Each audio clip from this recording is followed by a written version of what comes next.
Hello everyone, কেমন আছো প্রত্যেকে? আশা করি তোমরা প্রত্যেকে ভালো আছো এবং সুস্থ আছো। আমি Prabal Mitra, faculty of education centre Malda. আজকে আমি তোমাদের সামনে বিভিন্ন এমসিকিউ এবং এসিকিউ বলে দেবো কোন কোন এমসিকিউগুলো এবছরের জন্য গুরুত্বপূর্ণ, কোন কোন এসিকিউগুলো এই বছরের জন্য গুরুত্বপূর্ণ, সেগুলো একটু ভালো করে করতে হবে।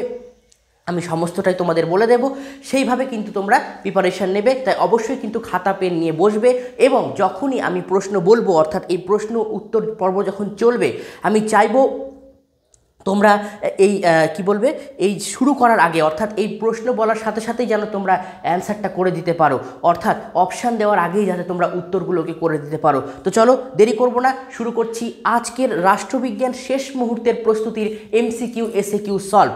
তো চলো শুরু করব। প্রথমে আমরা শুরু করতে চলবো এমসিকিউ পর্ব, অর্থাৎ রাষ্ট্রবিজ্ঞানের কোন কোন এমসিকিউগুলো এই বছরের জন্য সবথেকে বেশি গুরুত্বপূর্ণ সেটা আমরা আগে শুরু করব। দেখো চলে যাচ্ছি প্রথম প্রশ্ন ক্ষেত্রে। কি বলছে দেখো, ঠান্ডা লড়াই শব্দটি প্রথম কে ব্যবহার করেন? ঠান্ডা লড়াই শব্দটি প্রথম কে ব্যবহার করেন? বার্নার্ড বারুচ, ট্রুম্যান, চার্চিল না Gorbachev? Bernard Baruch, Truman, Churchill না গর্বাচেভ? এটা এইচএসের 15, 18, 20-তে এসছে। 15 এইচএস 15, এইচএস 18, এইচএস 20, 3টে বছরে কিন্তু এটা এসছে। তাই এবছর আসার চান্স কিন্তু বেশি, তাই তো? তোমরা অলরেডি উত্তরটা জানো, আমি ইতিমধ্যে দেখতে পাচ্ছি প্রচুর কমেন্ট এখানে চলে এসেছে এবং তোমরা সঠিক উত্তর দিয়ে ফেলেছো। সঠিক উত্তরটা হবে বার্নার্ড বারুচ। ঠান্ডা লড়াই কথাটি প্রথম প্রয়োগ করেছিলেন বার্নার্ড বারুচ। চলো পরেরটা। ওয়ারস চুক্তি গঠিত হয় কার উদ্যোগে? ওয়ারস চুক্তি গঠিত হয় কার উদ্যোগে? Option A Soviet Union, option B মার্কিন যুক্তরাষ্ট্র, অপশান সি ব্রিটেন এবং অপশান ডি হচ্ছে ফ্রান্স। আবারও বলছি যে ওয়ারস চুক্তি গঠিত হয় কার উদ্যোগে? সোভিয়েত ইউনিয়ন, মার্কিন যুক্তরাষ্ট্র এবং ব্রিটেন এবং ফ্রান্স। এটাও কিন্তু খুব ইজি এবং এটাও কিন্তু তোমাদের এইচএস 2018 এবং 2020 সালে কিন্তু এসে গেছে অলরেডি ওয়ারস চুক্তিটা। তাই এবছরও কিন্তু ইম্পর্টেন্ট, তাই তো? তো সঠিক উত্তর আমি পেয়ে গেছি। প্রত্যেকে সঠিক উত্তর দিচ্ছ, প্রচুর কমেন্ট আমার এখানে আসছে এবং সঠিক উত্তর হবে সোভিয়েত ইউনিয়ন। একদম সঠিক উত্তর দিয়েছো তোমরা। চলো পরেরটা। একমেরু কেন্দ্রিক বিশ্বের প্রধান দেশ কি? একমেরু কেন্দ্রিক বিশ্বের প্রধান দেশ কি? Option A America, option B Great Britain, option C চীন এবং অপশান ডি হচ্ছে ফ্রান্স। একমেরু বিশ্বের প্রধান দেশের নাম কি? এটা তোমাদের এইচএস 2016-তে এসেছে। 2016-তে এই প্রশ্নটা চলে এসেছে, ঠিক আছে? কি বললাম? একমেরু বিশ্বের প্রধান দেশের নাম কি? সঠিক উত্তর একদম ঠিক ধরেছ, আমেরিকা। একমেরু বিশ্বের সঠিক প্রধান দেশ হলো আমেরিকা। পরেরটা। বিদেশ নীতির প্রধান স্তম্ভ কি বা বিদেশ নীতির প্রধান উদ্দেশ্য কি? অপশান এ ক্ষমতা প্রদর্শন করা, অপশান বি জাতীয় স্বার্থ রক্ষা করা, অপশান সি অন্য রাষ্ট্রের আভ্যন্তরীণ ব্যাপারে হস্তক্ষেপ করা এবং অপশান ডি হচ্ছে ভীতি প্রদর্শন করা। ক্ষমতা প্রদর্শন, ভীতি প্রদর্শন, জাতীয় স্বার্থ রক্ষা এবং অন্য রাষ্ট্রের আভ্যন্তরীণ ব্যাপারে হস্তক্ষেপ করা, ঠিক আছে? তো কোনটা হতে পারে? দেখো এর মধ্যে কিন্তু আমি দেখতে পাচ্ছি অনেকে ভাবছো যে হয়তো অভ্যন্তরীণ বিষয়ে হস্তক্ষেপ হতে পারে বা হয়তো ভীতি প্রদর্শন হতে পারে, কেননা এই টপিকটা নিয়ে মনে হচ্ছে চারটেই ঠিক বা চারটেই ভুল, এরকম একটা বিষয় আমি বুঝতে পারছি তোমাদের মধ্যে এই জিনিসটা আসছে। কিন্তু সঠিক উত্তরটা হবে জাতীয় স্বার্থ রক্ষা করা। জাতীয় স্বার্থ, প্রত্যেকটা দেশের যে জাতীয় স্বার্থ আছে সেটাই কিন্তু এর রক্ষা করা হলো প্রধান উদ্দেশ্য। প্রতিটা দেশের যে নিজস্ব যে স্বার্থ আছে সেটাই কিন্তু হলো এই বিষয়টার প্রধান উদ্দেশ্য। তাই আভ্যন্তরীণ বিষয়ে হস্তক্ষেপ বা অন্য কোনো পয়েন্ট হবে না। সঠিক উত্তরটা হবে যে জাতীয় স্বার্থ রক্ষা করা, তাই তো? পরেরটা, এটাও খুব ইজি, এটা তোমাদের ইতিহাসেও আমি করিয়েছি, ইতিহাসের লাইভ ক্লাসটা দেখলে বুঝতে পারবে। সেখানে ছিল যে সার্কের প্রথম শীর্ষ সম্মেলন অনুষ্ঠিত হয়েছিল কোথায়? সার্কের প্রথম শীর্ষ সম্মেলন অনুষ্ঠিত হয়েছিল কোথায়? এটা এইচএস 2015 এবং 2018-তে চলে এসেছে। সার্কের প্রথম শীর্ষ সম্মেলন অনুষ্ঠিত হয়েছিল কোথায়? অপশান এ দিল্লিতে, অপশান বি ইসলামাবাদে, অপশান সি ঢাকাতে এবং অপশান ডি হচ্ছে কলম্বোতে। দিল্লি, ইসলামাবাদ, ঢাকা, কলম্বো, চারটে অপশান আছে, বলো কোন উত্তরটা হবে? সার্কের প্রথম শীর্ষ সম্মেলন আগেও করিয়েছি, দ্বিতীয় চ্যাপ্টারে এটা ছিল তোমাদের এমসিকিউ হিসেবে করানো হয়েছে, এবং তার সাথে সাথে ইতিহাস যাদের আছে তারা কিন্তু অলরেডি দশম অধ্যায় এটা করে নিয়েছো। তাই সঠিক উত্তর কোনটা হবে? সঠিক উত্তর হবে ঢাকাতে অবস্থিত, তাই তো? সার্কের প্রথম শীর্ষ সম্মেলন ঢাকায় অবস্থিত। পরেরটা, নিরাপত্তা পরিষদে ভিটো ক্ষমতা প্রয়োগ করতে পারে কারা? নিরাপত্তা পরিষদে ভিটো ক্ষমতা প্রয়োগ করতে পারে কারা? এটা 2017-তে চলে এসেছে। নিরাপত্তা পরিষদে ভিটো ক্ষমতা প্রয়োগ করতে পারে কারা? অপশান এ মহাসচিব, অপশান বি সমস্ত সদস্যরা, অপশান সি স্থায়ী সদস্যরা এবং অপশান ডি হচ্ছে অস্থায়ী সদস্যরা। নিরাপত্তা পরিষদে ভিটো ক্ষমতা প্রয়োগ করতে পারে কারা? মহাসচিব, সমস্ত সদস্য, স্থায়ী সদস্য না অস্থায়ী সদস্য? সঠিক উত্তর আমি একটু অপেক্ষা করছি তোমাদের জন্য, দেখে নি কোনটা। কেন অনেকে মনে করছো যে মহাসচিব হতে পারে, আবার অনেকে ভাবছো যে স্থায়ী সদস্য হতে পারে, তাই তো?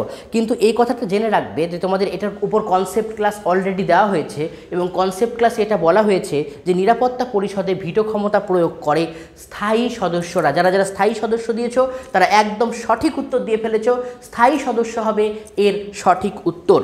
পরবর্তীটা, সম্মিলিত জাতিপুঞ্জের সচিবালয়ের প্রধান কাকে বলা হয়? সম্মিলিত জাতিপুঞ্জের সচিবালয়ের প্রধান কাকে বলা হয়? অপশান এ সভাপতি, অপশান বি সচিব, অপশান সি চেয়ারম্যান এবং অপশান ডি হচ্ছে মহাসচিব। আবারও বলছি, সম্মিলিত জাতিপুঞ্জের সচিবালয়ের প্রধান কাকে বলা হয়? সভাপতিকে, সচিবকে, চেয়ারম্যানকে না মহাসচিবকে? সঠিক উত্তর আমি একটু বলে রাখি, কারণ এই প্রশ্নটি একটু খাতায় লিখে রাখো প্রত্যেকে।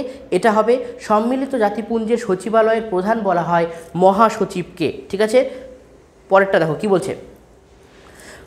সম্মিলিত জাতিপুঞ্জের শেষ সদস্য রাষ্ট্রের নাম কি?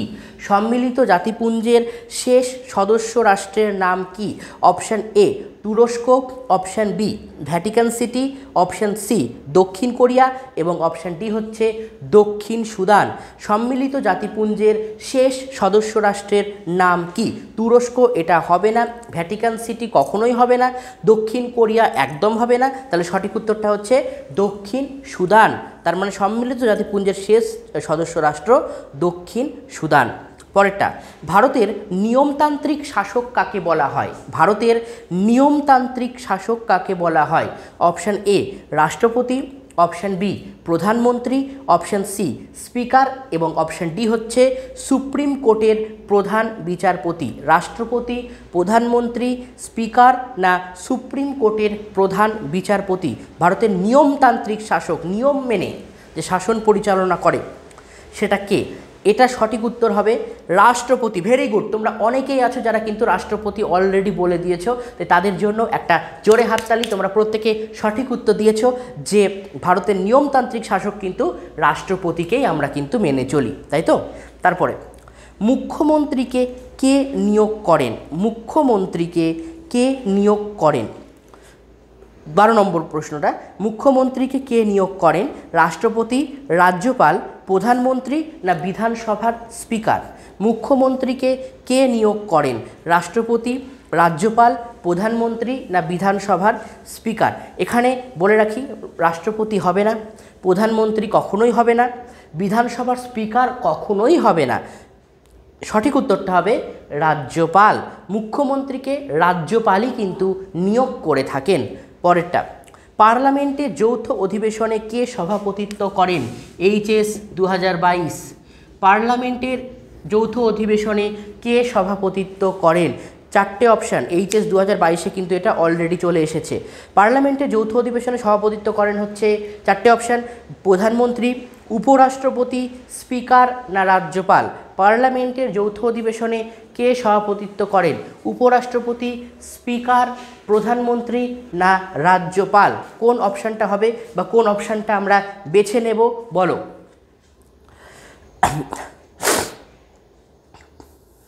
আচ্ছা, অনেকে বলছো স্পিকার, অনেকে বলছো রাজ্যপাল, তাই তো? আচ্ছা, একটু দেখে নিই, একটু অপেক্ষা করে নিই তোমাদের জন্য। তবে বেশিরভাগটাই তোমরা যেটা সঠিক উত্তর দিচ্ছ সেটা হচ্ছে স্পিকার, তাই তো? স্পিকার, পার্লামেন্টের যৌথ অধিবেশনে স্পিকার বা অধ্যক্ষ যাকে আমরা বলি, তিনি কিন্তু সভাপতিত্ব করেন। পরেরটা, হাইকোর্টের বিচারপতিদের অবসর গ্রহণের বয়স কত বছর? হাইকোর্টের বিচারপতিদের অবসর গ্রহণের বয়স কত বছর? 19 এবং 22, মানে 2019 এবং 2022 এই প্রশ্নটা এসছে। হাইকোর্টের বিচারপতিদের অবসর গ্রহণের বয়স কত বছর?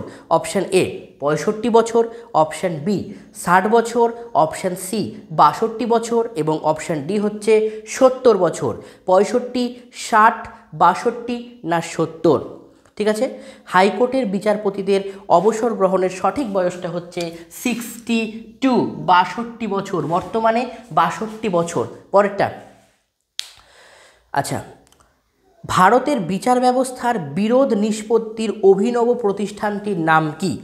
ভারতীয় বিচার ব্যবস্থায় বিরোধ নিষ্পত্তির অভিনব প্রতিষ্ঠানটির নাম কি?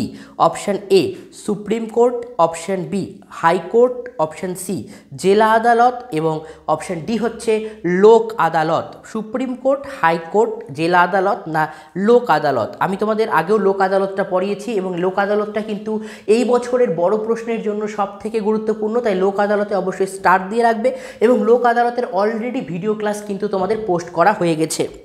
তো ভারতের বিচার ব্যবস্থার বিরোধ নিষ্পত্তির অভিনব প্রতিষ্ঠানটি হলো লোক আদালত। এটা সুপ্রিম কোর্টও হবে না, হাইকোর্টও হবে না, আবার জেলা আদালতও হবে না। আচ্ছা, সুপ্রিম কোর্ট, এটা খুব গুরুত্বপূর্ণ প্রশ্ন। সুপ্রিম কোর্ট সংবিধানের কত নম্বর ধারা অনুসারে 5 ধরনের লেখ জারি করতে পারে? সুপ্রিম কোর্ট সংবিধানের কত নম্বর ধারা অনুসারে 5 ধরনের লেখ জারি করতে পারে? Option A 131, option B 226, option C 32 এবং অপশান ডি হচ্ছে 19। সুপ্রিম কোর্ট সংবিধানের কত নম্বর ধারা অনুসারে 5 ধরনের লেখ জারি করতে পারে? সঠিক উত্তর হবে এটা 32। সুপ্রিম কোর্ট 32 নম্বর ধারা অনুসারে 5 ধরনের লেখ জারি করতে পারে। আচ্ছা, দেওয়ানি মামলার ক্ষেত্রে, পরের প্রশ্ন, দেওয়ানি মামলার ক্ষেত্রে সর্বনিম্ন আদালতটির নাম কি?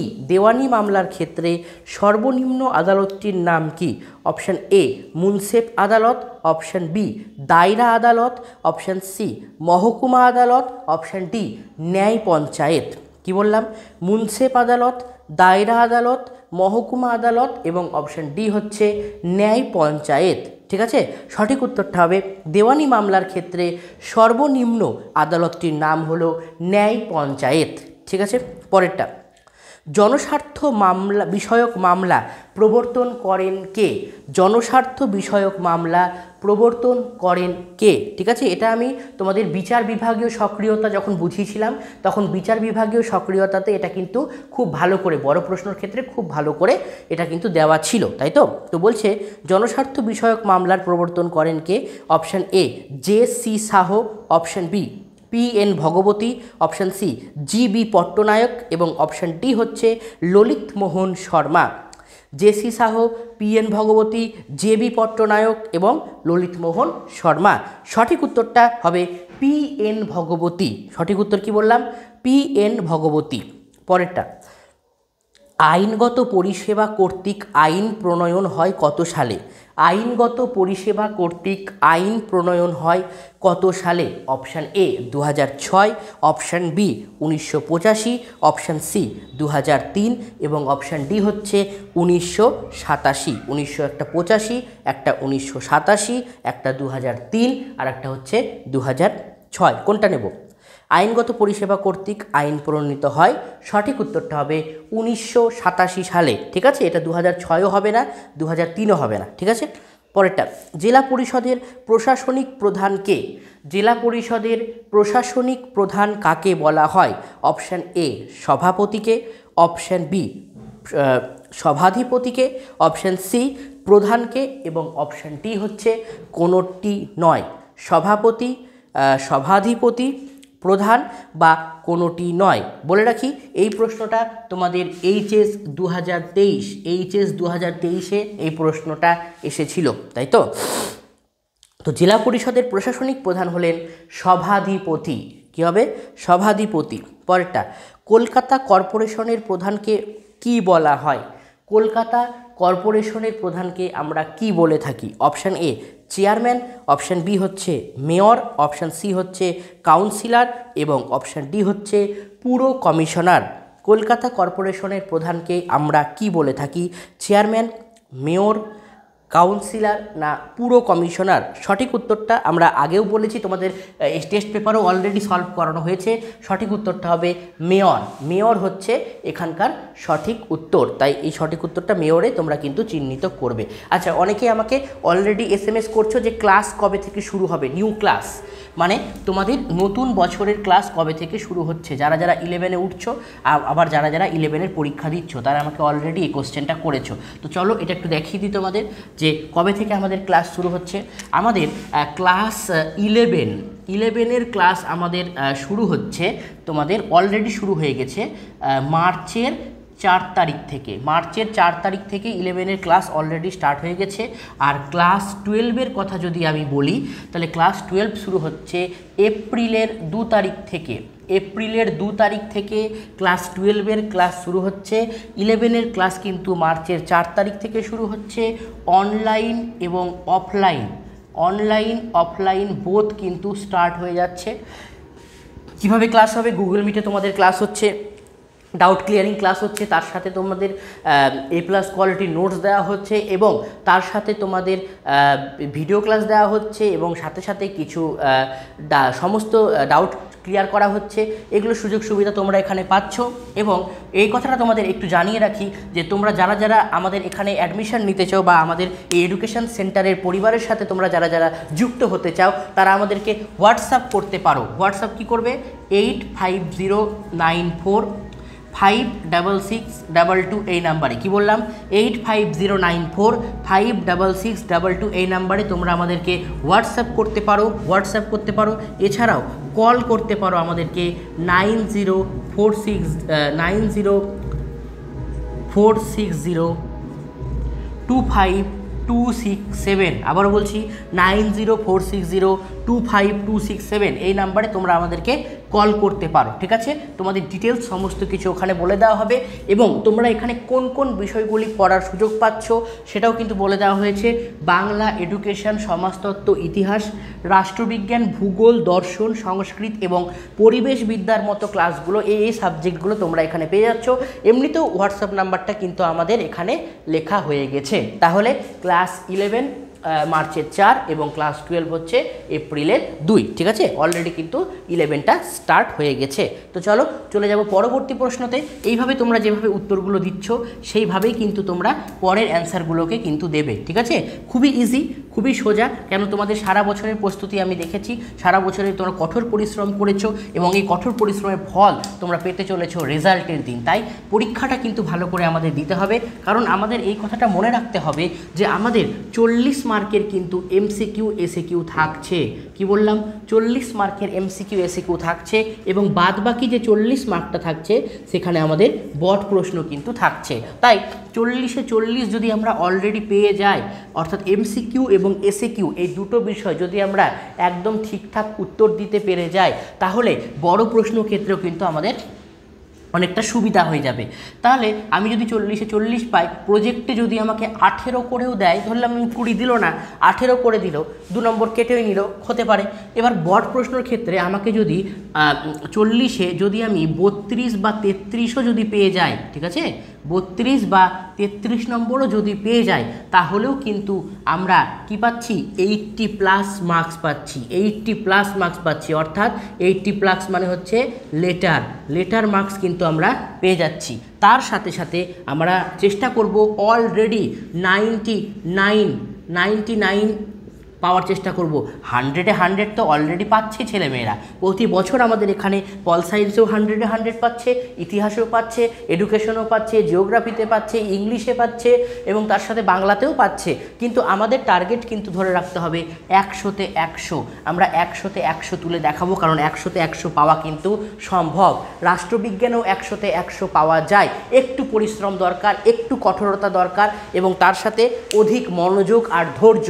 এই কটা জিনিস যদি তোমরা মেনে চলতে পারো অবশ্যই কিন্তু তোমরা 100তে 100 পাবে। কারা কারা 100তে 100 পাবে ঝটপট আমাকে একটু কমেন্টস করে জানাতো যে স্যার আমরা একদম রাষ্ট্রবিজ্ঞানে 100তে 100 পেয়ে দেখাবো, ভালো র্যাঙ্ক করে দেখাবো। কারা কারা 100তে 100 পাবে আমাকে ঝটপট একটু কমেন্ট করে জানাও যে স্যার আমরা ভালো রেজাল্ট করে দেখাবো, ভালো নম্বর পেয়ে দেখাবো। এবং অবশ্যই অবশ্যই পরীক্ষা শেষ হয়ে গেলে অবশ্যই কিন্তু আমাদের জানাতে ভুলবে না যে তোমাদের পরীক্ষা কেমন হয়েছে, কেমন দিলে তোমরা পরীক্ষা, ঠিক আছে?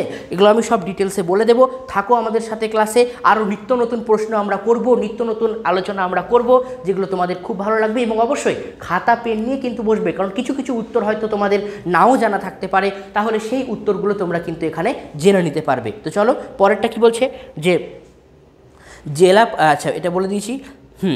চলো পরেরটা, গ্রামসভা গঠিত হয় প্রতিটি গ্রাম পঞ্চায়েত এলাকার ড্যাশ। গ্রামসভা গঠিত হয় প্রতিটি গ্রাম পঞ্চায়েত এলাকার ড্যাশ।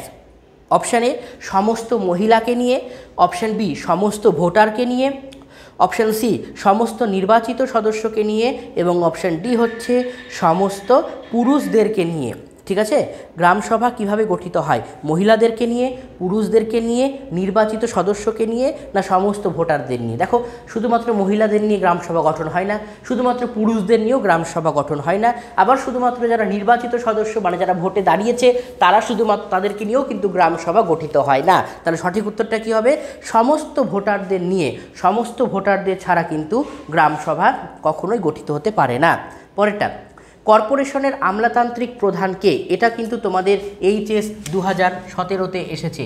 এইচএস 2017-তে কিন্তু এই প্রশ্নটা এসেছে। কি কর্পোরেশনের আমলাতান্ত্রিক প্রধান কাকে বলা হয়?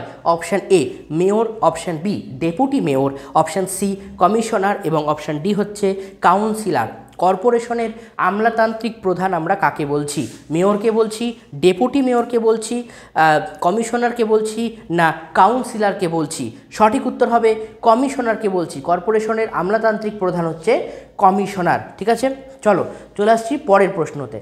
ঠান্ডা লড়াইয়ের অবসান হয় কত সালে? এটা আমি অপশান একদম বলবো না, কারণ হচ্ছে এটা তোমাদের বারবার করিয়ে দেওয়া হয়েছে এবং তোমরা এটা প্রত্যেকেই জানো, খুবই ইজি প্রশ্ন। এবং বলে রাখি এই প্রশ্নটাও কিন্তু তোমাদের পরীক্ষাতে এসেছে। কি কবে এসেছে? এই প্রশ্নটা তোমাদের 2017-তে এবং 2019 সালের উচ্চ মাধ্যমিক পরীক্ষায় অলরেডি চলে এসেছে। কি প্রশ্নটা আবার কি? ঠান্ডা লড়াইয়ের অবসান হয় কত সালে? আমি অপশান বলবো না, এই উত্তরটা তোমাদেরকেই দিতে হবে। ঠান্ডা লড়াইয়ের অবসান হয় কত সালে? আমি জানি তোমরা এই উত্তরটা খুব ভালোভাবে করতে পারবে। ভেরি গুড, খুব সুন্দর। এই তো সঠিক উত্তর দিচ্ছ তোমরা। তোমরা জানো যে ঠান্ডা লড়াইয়ের অবসান হয় কত সালে। অপশান ছাড়াই কিন্তু তোমরা উত্তর দিতে পারছো। তার মানে প্রস্তুতি তোমাদের কতটা, তোমরা কতটা এক্সাইটমেন্ট হয়ে আছো পরীক্ষা দেওয়ার জন্য, তোমরা কতটা নিজেকে তৈরি করে রেখেছো পরীক্ষাটা দেওয়ার জন্য। Very good. ঠান্ডা লড়াইয়ের অবসান হয় 1951 সালে, অর্থাৎ ঠান্ডা লড়াই শুরু হয়েছিল 1945 সালে এবং এই ঠান্ডা লড়াইয়ের অবসান ঘটে 1991 সালে, অর্থাৎ এত বছর ধরে এই ঠান্ডা লড়াই হয়েছিল। পরেরটা দেখো কি বলছে, ন্যাটো গঠিত হয় কত সালে? ন্যাটো, NATO, ন্যাটো গঠিত হয় কত সালে? ন্যাটোর ফুল ফর্মটাও কিন্তু খুব গুরুত্বপূর্ণ, নর্থ আটলান্টিক ট্রিটি অর্গানাইজেশন। ন্যাটোর full form north Atlantic treaty organization. তো এটা কত সালে গঠিত হয়েছিল সেটা জিজ্ঞেস করেছে এবং এটা কিন্তু 2019 সালের পরীক্ষাতে অলরেডি কিন্তু চলে এসেছে। ন্যাটো গঠিত হয় কত সালে? অপশানগুলো বলে দিচ্ছি, 1943-এর 4 এপ্রিল, 1944-এর 4 এপ্রিল, 1945 সালের 4 এপ্রিল এবং 1949 সালের 4 এপ্রিল। ন্যাটো গঠিত হয় কত সালে? প্রত্যেকে সঠিক উত্তর দিচ্ছ, প্রচুর কমেন্টস আসছে, এতগুলো কমেন্ট পড়া আমার পক্ষে সম্ভব হচ্ছে না, তাও আমি বলে দিচ্ছি 1949 সালের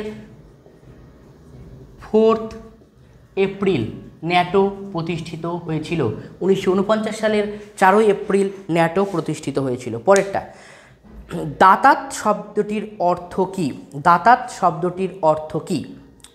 আক্রমণ, উত্তেজনা প্রশমন, মিত্রতা স্থাপন, না আগ্রাসন? দাতাত শব্দটির অর্থ কী? আক্রমণ, মিত্রতা স্থাপন, উত্তেজনা প্রশমন, না আগ্রাসন? খুবই সোজা প্রশ্ন, খুবই ইজি। একটু চেষ্টা করলেই তোমরা পারবে। আমি দেখে নিচ্ছি তোমরা কেমন অ্যান্সার দিচ্ছ, তারপরে আমি উত্তরটা তোমাদেরকে বলে দেব। কি বললাম প্রশ্নটা? দাতাত, তাই তো? দাতাত শব্দটির অর্থ কী? সঠিক উত্তর দিয়েছো তোমরা, ভেরি গুড, খুব সুন্দর। উত্তেজনা প্রশমন, দাতাত কথাটির অর্থ হলো উত্তেজনা প্রশমন। পরেরটা, বর্তমানে সার্কের সদস্য সংখ্যা কত? এইচএস 2015, 2015তে অলরেডি চলে এসেছে। এবং তোমাদের এই কথাটা আমি বলে রাখি, এটা তোমরা জেনে রাখো যে 2015 সালের এইচএস, 2015 সালের এইচএসের স্টুডেন্ট ছিলাম আমি 2015 সালে উচ্চ মাধ্যমিক পাশ করেছি। এবং আমি যে বছর পাশ করেছি, যে বছর পরীক্ষা দিয়েছি, সেই বছর এই প্রশ্নটা এসেছিল যে বর্তমানে সার্কের সদস্য সংখ্যা কত? এইচএসে আমি যখন পরীক্ষা দিয়েছি এই প্রশ্নটা এসেছিল। ঠিক আছে, চলো, বর্তমানে সার্কের সদস্য সংখ্যা কত? অপশানগুলো আমি বলে দিচ্ছি। 7 জন, 8 জন, 9 জন, 10 জন। বর্তমানে সার্কের সদস্য সংখ্যা 7, 8, 9, 10। কোন উত্তরটা নেব? 7 জন, 8 জন, 9 জন, 10 জন। প্রত্যেকেই সঠিক উত্তর দিচ্ছ, একদম মানে জেনে গেছো তোমরা যে কোনটা হতে পারে উত্তরটা, তোমরা জানো যে কোন উত্তরটা এটা সঠিক হবে। সঠিক উত্তরটা হচ্ছে 8 জন। বর্তমানে সার্কের সদস্য সংখ্যা 8 জন। পরেরটা, 1991 সালে কোন প্রধানমন্ত্রীর সময় বাজার অর্থনীতির সূচনা হয়েছিল? 1991 সালে কোন প্রধানমন্ত্রীর সময়ে বাজার অর্থনীতির সূচনা হয়েছিল? Option A Jawaharlal Nehru, option B Indira Gandhi, option C Narasimha Rao এবং অপশান ডি হচ্ছে মনমোহন সিং। 1991 সালে কোন প্রধানমন্ত্রীর সময়ে বাজার অর্থনীতির সূচনা হয়েছিল? জওহরলাল নেহেরু, ইন্দিরা গান্ধী, নরসিমা রাও এবং মনমোহন সিং। সঠিক উত্তরটা হবে নরসিমা রাও। নরসিমা রাওয়ের সময় 1991 সালে নরসিমা রাও ভারতের প্রধানমন্ত্রী ছিলেন এবং তার সময়ে আমাদের বাজার অর্থনীতির সূচনা হয়েছিল। এটা এসেছিল এইচএস 2016-তে। 2016 সালের এইচএসে এই প্রশ্নটা অলরেডি কিন্তু চলে এসেছে। পরের প্রশ্ন, সম্মিলিত জাতিপুঞ্জের সনদে কয়টি ধারা আছে? সম্মিলিত জাতিপুঞ্জের সনদে কয়টি ধারা আছে? তোমরা একটু আমাকে কমেন্ট করে জানাও যে আজকের ক্লাসটা তোমাদের কেমন লাগছে, কেমন লাগছে তোমাদের আজকের এই রাষ্ট্রবিজ্ঞানের ক্লাস। অবশ্যই কিন্তু কমেন্ট করে আমাকে জানাবে যে তোমরা মন দিয়ে ক্লাসটা করছো তো, তোমাদের একটু সুবিধা হচ্ছে তো, তোমাদের কিছুটা জানা হচ্ছে তো। অবশ্যই কিন্তু আমাকে কমেন্ট করে জানাবে এবং আজকের এই ক্লাসটা অবশ্যই কিন্তু তোমরা তোমাদের বন্ধু বান্ধবীদের মধ্যে শেয়ার করে দিবে। চ্যানেলে যারা নতুন আছো তারা অবশ্যই চ্যানেলটাকে সাবস্ক্রাইব করে দেবে এবং তার সাথে এই ক্লাসটাকে তোমাদের বন্ধু বান্ধবীদের মধ্যে অবশ্যই শেয়ার করে দিবে, তারাও যাতে এই ক্লাসের সুযোগ পেতে পারে। এই ক্লাসটা শুধুমাত্র তোমাদের জন্য, তোমাদের ভালোবাসার জন্য। তোমরা আছো বলেই কিন্তু আমরা আছি, এটা কিন্তু বাস্তব কথা। কারণ তোমরা আছো বলে আজকে আমরা এই জায়গাটায় আছি, তোমরা না থাকলে হয়তো আমরা কিছুই না। এটা কিন্তু আমার বাস্তব কথায় বাস্তব উদাহরণ আমি তোমাদেরকে দিলাম। তো চলো বলে দেওয়া প্রশ্নটা যে সম্মিলিত জাতিপুঞ্জের সনদে ধারার সংখ্যা কয়টি? তবে আমি দেখতে পাচ্ছি যে আজকে এতজন ক্লাস করছো কিন্তু লাইক এত কম। লাইকটা এত কম কেন? ঝটপট লাইক দিয়ে আজকের ক্লাসটাকে একদম ফাটিয়ে দাও। ঝটপট প্রত্যেকে আজকের ক্লাসটাকে লাইক দাও, ঠিক আছে? সম্মিলিত জাতিপুঞ্জের সনদে কয়টি ধারা আছে? এটা এইচএস 2018। অবশ্যই কিন্তু খাতায় লিখে রাখবে কোন সালে প্রশ্নগুলো এসেছিল, ঠিক আছে? কী হবে? সম্মিলিত জাতিপুঞ্জের সনদে কয়টি ধারা ছিল? অপশান এ 110টি, অপশান বি 111টি, অপশান সি 112টি এবং অপশান ডি হচ্ছে 113টি।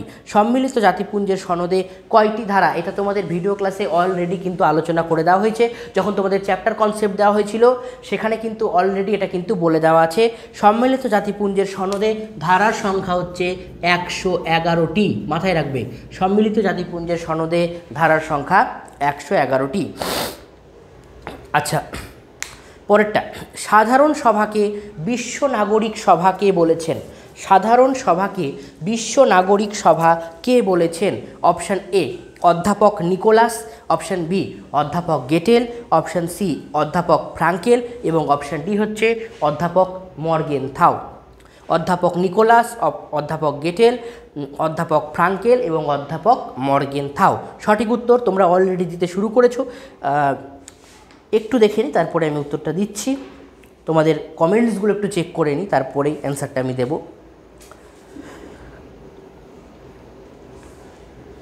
আচ্ছা, ঠিক আছে, ভেরি গুড, খুব সুন্দর। সঠিক উত্তর হবে অধ্যাপক গেটেল, তাই তো? পরেরটা, নিরাপত্তা পরিষদের মোট সদস্য সংখ্যা কত 2015 এবং 18? নিরাপত্তা পরিষদের মোট সদস্য সংখ্যা কত? 2015-তে এসছে, আবার 2018-তেও এসেছে। নিরাপত্তা পরিষদের মোট সদস্য সংখ্যা কত? 10 জন, 15 জন, 20 জন, 25 জন। নিরাপত্তা পরিষদের মোট সদস্য সংখ্যা 10, 15, 20, 25। সঠিক উত্তর তোমরা অবশ্যই জানো যে 15 জন, কারণ এখানে স্থায়ী এবং অস্থায়ী দুই ধরনের সদস্য সংখ্যা আছে, তাই তো? তো স্থায়ী সদস্য এবং অস্থায়ী সদস্য মিলে টোটাল হচ্ছে 15 জন। পরেরটা, ভারতের প্রথম রাষ্ট্রপতি কে ছিলেন? ভারতের প্রথম রাষ্ট্রপতি কে ছিলেন? Doctor Rajendra Prasad, option B doctor Sarvepalli Radhakrishnan, option C doctor Zakir Hussain এবং অপশান ডি হচ্ছে কোনোটি নয়। ভারতের প্রথম রাষ্ট্রপতি কে ছিলেন? রাজেন্দ্র প্রসাদ, সর্বপল্লী রাধাকৃষ্ণন, তারপরে হচ্ছে ডক্টর জাকির হোসেন এবং অপশান ডি হচ্ছে কোনোটি নয়। সঠিক উত্তরটা হবে ভারতের প্রথম রাষ্ট্রপতি ছিলেন ডক্টর রাজেন্দ্র প্রসাদ, ঠিক আছে? ডক্টর রাজেন্দ্র প্রসাদ। কেন্দ্রীয় মন্ত্রিসভা কার কাছে দায়িত্বশীল থাকে? এটা 2016-তে এসেছে। কেন্দ্রীয় মন্ত্রিসভা কার কাছে দায়িত্বশীল থাকে? অপশান এ পার্লামেন্টের কাছে, অপশান বি লোকসভার কাছে, অপশান সি রাজ্যসভার কাছে এবং অপশান ডি হচ্ছে সুপ্রিম কোর্টের কাছে। কেন্দ্রীয় মন্ত্রিসভা কার কাছে দায়িত্বশীল থাকে? পার্লামেন্ট, লোকসভা, রাজ্যসভা না সুপ্রিম কোর্ট? এই প্রশ্নটা 2016-তে কিন্তু অলরেডি চলে এসেছে, ঠিক আছে? 2016-তে এই প্রশ্নটা এসেছে। সঠিক উত্তরটা হবে লোকসভার কাছে, ঠিক আছে? লোকসভার কাছে। অর্থ বিল প্রথম উত্থাপিত হয় কোথায়? এটাও কিন্তু 2019-এ এসছে। অর্থ বিল কিন্তু এবছরের বড় প্রশ্নের জন্য খুবই গুরুত্বপূর্ণ। অর্থ বিল, লোকসভায় অর্থ বিল কীভাবে পাস হয়, এই প্রক্রিয়াটা কিন্তু এবছরের পরীক্ষার জন্য প্রচণ্ড গুরুত্বপূর্ণ। অর্থ বিল প্রথম উত্থাপিত হয় কোথায়? Option A Lok Sabha, option B Rajya Sabha, option C Vidhan Parishad এবং অপশান ডি হচ্ছে সুপ্রিম কোর্ট। লোকসভা, রাজ্যসভা, বিধান পরিষদ এবং সুপ্রিম কোর্ট। সঠিক উত্তর হবে লোকসভায়। লোকসভায় কিন্তু প্রথম অর্থ বিল উত্থাপিত হয়। আচ্ছা, বিচার বিভাগীয় পর্যালোচনার অধিকার আছে কার? বিচার বিভাগীয় পর্যালোচনার অধিকার আছে কার? এটা OHS 2022। পাশে সালগুলোকে অবশ্যই কিন্তু লিখে রাখার চেষ্টা করবে। বিচার বিভাগীয় পর্যালোচনার অধিকার আছে কার? Supreme court, high court, consumer court না subordinate court? Supreme court, high court, consumer court না সাবঅর্ডিনেট কোর্ট? বিচার বিভাগীয় পর্যালোচনার অধিকার আছে কার? সঠিক উত্তরটা হবে সুপ্রিম কোর্ট। সুপ্রিম কোর্টের কিন্তু বিচার বিভাগীয় পর্যালোচনার অধিকার আছে। পরেরটা, সুপ্রিম কোর্ট লেখ জারি করে। সুপ্রিম কোর্ট লেখ জারি করে কিসের জন্য? মৌলিক অধিকার রক্ষার জন্য, শিক্ষার অধিকার রক্ষার জন্য, পৌর অধিকার রক্ষার জন্য নাকি অর্থনৈতিক অধিকার রক্ষার জন্য? সুপ্রিম কোর্ট লেখ জারি করে মৌলিক অধিকার রক্ষা, শিক্ষার অধিকার রক্ষা, পৌর অধিকার রক্ষা না অর্থনৈতিক অধিকার রক্ষা? দেখি ঝটপট এই উত্তরটা দাও। কোন উত্তরটা হবে আমি দেখতে চাই। তোমরা এটা অ্যান্সার দেবে, আমি দেব না। তোমরা আগে বলো, তারপরে আমি অ্যান্সার দেব। ঝটপট কমেন্ট করো, দেখি কেমন উত্তর দিচ্ছ তোমরা। খুবই ইজি এটা, কারণ এটা তোমাদের বড় প্রশ্নতে করানো আছে। এবং এটাও বলে রাখি যে এবছরের জন্য কিন্তু সুপ্রিম কোর্টটা কিন্তু প্রচণ্ড গুরুত্বপূর্ণ। সুপ্রিম কোর্ট থেকে তোমাদের এবছর প্রশ্ন আসবেই আসবে। হাইকোর্ট আগেরবার চলে এসেছে তোমাদের পরীক্ষাতে, এবছর কিন্তু সুপ্রিম কোর্টটা পরীক্ষার জন্য প্রচণ্ড গুরুত্বপূর্ণ। তাই সুপ্রিম কোর্টে অবশ্যই স্টার্ট দিয়ে রাখবে। এবং শেষ চ্যাপ্টারের ক্ষেত্রে আমি বলে রাখি, শেষ চ্যাপ্টারের ক্ষেত্রে সুপ্রিম কোর্ট ভালো করে পড়বে, লোক আদালত ভালো করে পড়বে, ক্রেতা সুরক্ষা আদালত, এই তিনটে কিন্তু খুব ভালোভাবে পড়ে যাবে। ক্রেতা সুরক্ষা আদালতটা সবাই বলছে যে এবছর নাকি আসার চান্সটা বেশি, এবং ক্রেতা সুরক্ষা আদালতেও কিন্তু স্টার মেরে লাগবে, ঠিক আছে? কারণ এই প্রশ্নগুলো কিন্তু বারবার ঘুরিয়ে ফিরে আসে। মানে প্রতি বছর একবার না একবার দেখবে লোক আদালত আসছে, একবার না একবার দেখবে হাইকোর্ট আসছে, বা একবার না একবার দেখবে সুপ্রিম কোর্ট আসছে। তবে এই বছর কিন্তু তোমাদের সুপ্রিম কোর্টের আসার চান্সটা কিন্তু সব থেকে বেশি। তাই সুপ্রিম কোর্টটা ভালো করে পড়ে যাবে। তো কি বললাম? সুপ্রিম কোর্ট লেখ জারি করে কিসের জন্য?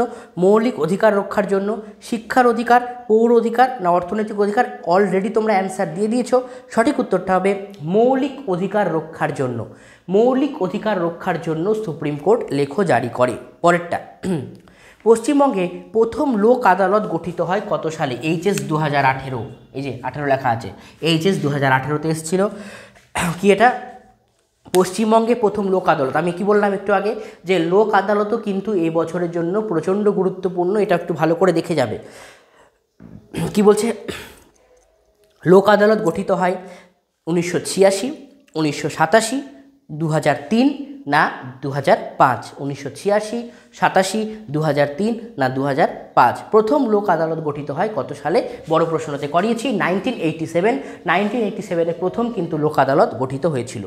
পরেরটা, ক্রেতা সুরক্ষা আইন তৈরি হয় কত সালে? এটাও কিন্তু বড় প্রশ্ন, বললাম না ক্রেতা সুরক্ষা আদালত, এটাও কিন্তু ভালো করে পড়বে, মানে লোক আদালত, ক্রেতা সুরক্ষা আদালত ভালো করে পড়বে। তো বলছি ক্রেতা সুরক্ষা আদালত গঠিত হয় কখন? 4টে অপশান দিয়েছে, এই 4টে অপশান কোনগুলো? বড় প্রশ্ন অলরেডি করানো আছে, এই বড় প্রশ্নের ভিডিও ক্লাস অলরেডি কিন্তু পোস্ট করা আছে, এর দেখে নিও।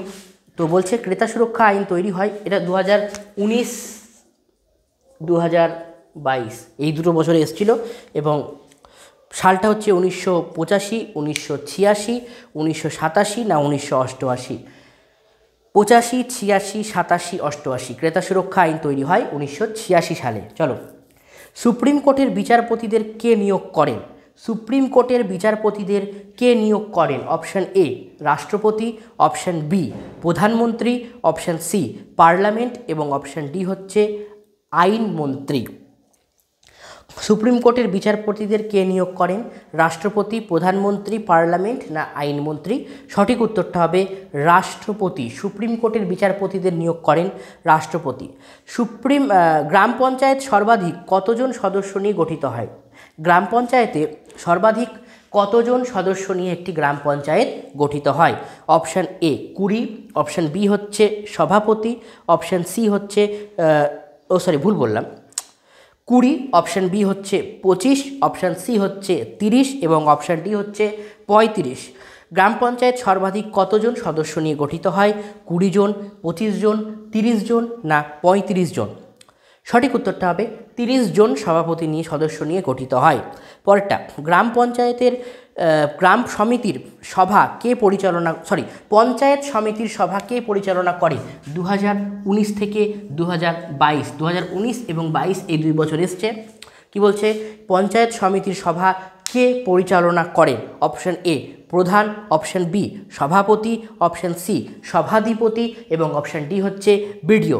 গ্রাম সমিতির সভা কে পরিচালনা করেন? প্রধান, সভাপতি, সভাধিপতি না বিডিও? 4টে অপশান আছে, 4টে অপশানের মধ্যে যে কোনো একটা কিন্তু তোমাদের হবে। সঠিক উত্তরটা তোমাদের কিন্তু এখানে দিতে হবে। পঞ্চায়েত সমিতির সভা পরিচালনা করেন সভাপতি, এটা মাথায় রাখতে হবে। সভাপতি কিন্তু পঞ্চায়েত সমিতির সভা পরিচালনা করেছিলেন। আচ্ছা, ছোট শহরগুলির স্বায়ত্তশাসন পরিচালিত হয় কিসের দ্বারা? ছোট শহরগুলির স্বায়ত্তশাসন পরিচালিত হয় কিসের দ্বারা? এটাও 2019 এবং 22-এ চলে এসেছে, 2019-22-এ এসছে। ছোট শহরগুলির স্বায়ত্তশাসন পরিচালিত হয় option A gram panchayat, option B পৌরসভা, অপশান সি রাজ্য সরকার দ্বারা এবং অপশান ডি হচ্ছে গ্রাম সভার দ্বারা। ঠিক আছে, সঠিক উত্তর হবে পৌরসভার দ্বারা। ছোট শহরগুলোকে আমরা বলি পৌরসভা। ঠিক আছে, পৌরসভার নির্বাচিত প্রতিনিধিদের কি বলা হয়? পৌরসভার নির্বাচিত প্রতিনিধিদের কি বলা হয়? 2015, 2018, 2015 অ্যান্ড 2018-তে এসছে। পৌরসভার নির্বাচিত প্রতিনিধিদের কি বলা হয়? অপশান এ সভাপতি, অপশান বি মন্ত্রী, অপশান সি কাউন্সিলর এবং অপশান ডি হচ্ছে ম্যাজিস্ট্রেট। সভাপতি, মন্ত্রী, কাউন্সিলর না ম্যাজিস্ট্রেট? পৌরসভার নির্বাচিত প্রতিনিধিদের কি বলা হয়? সঠিক উত্তরটা হবে কাউন্সিলর। চলে আসছি পরবর্তী প্রশ্নতে।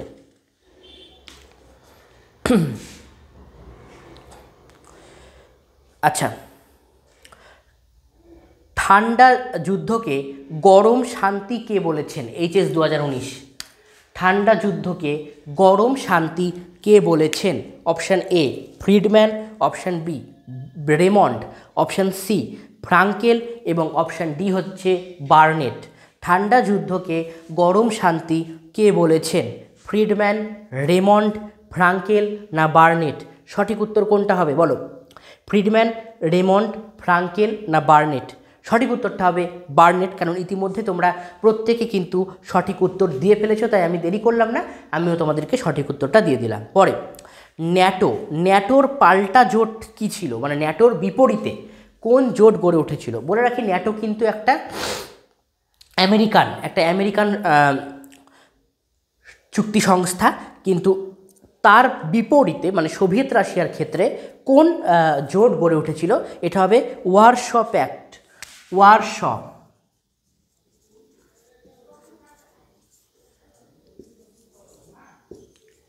এই ওয়ারশ প্যাক্ট হচ্ছে কিন্তু ন্যাটোর বিপরীতে গড়ে ওঠে একটি সংস্থা।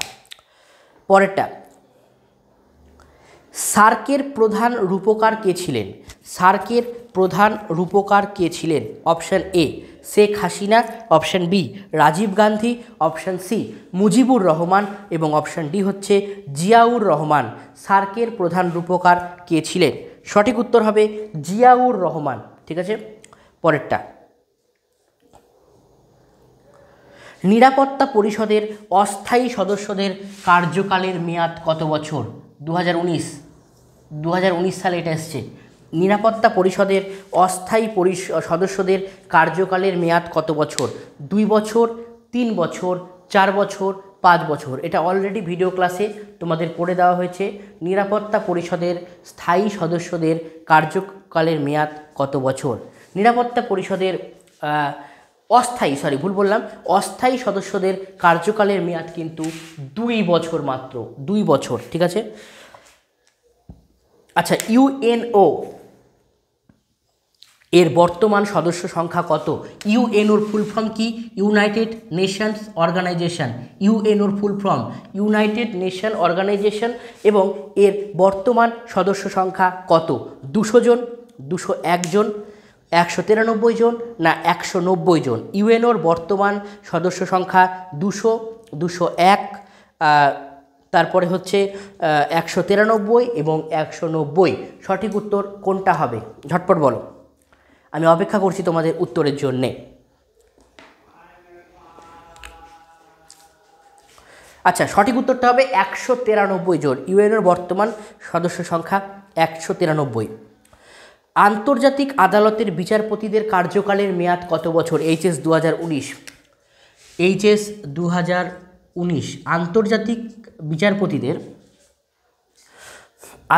আন্তর্জাতিক আদালতের বিচারপতিদের কার্যকালের মেয়াদ কত বছর? 9 বছর, 7 বছর, 5 বছর না 2 বছর? আন্তর্জাতিক আদালতের বিচারপতিদের কার্যকালের মেয়াদ সঠিক উত্তর হবে 9 বছর। এবং অলরেডি কিন্তু তোমরা অপশান বলার আগেই কিন্তু উত্তর দিয়ে দিয়েছো, এবং এ থেকে বোঝা যাচ্ছে যে তোমাদের প্রস্তুতি কিন্তু খুব ভালোভাবে হয়েছে এবং তোমরা শুধু পরীক্ষা দেওয়ার অপেক্ষাতে আছো।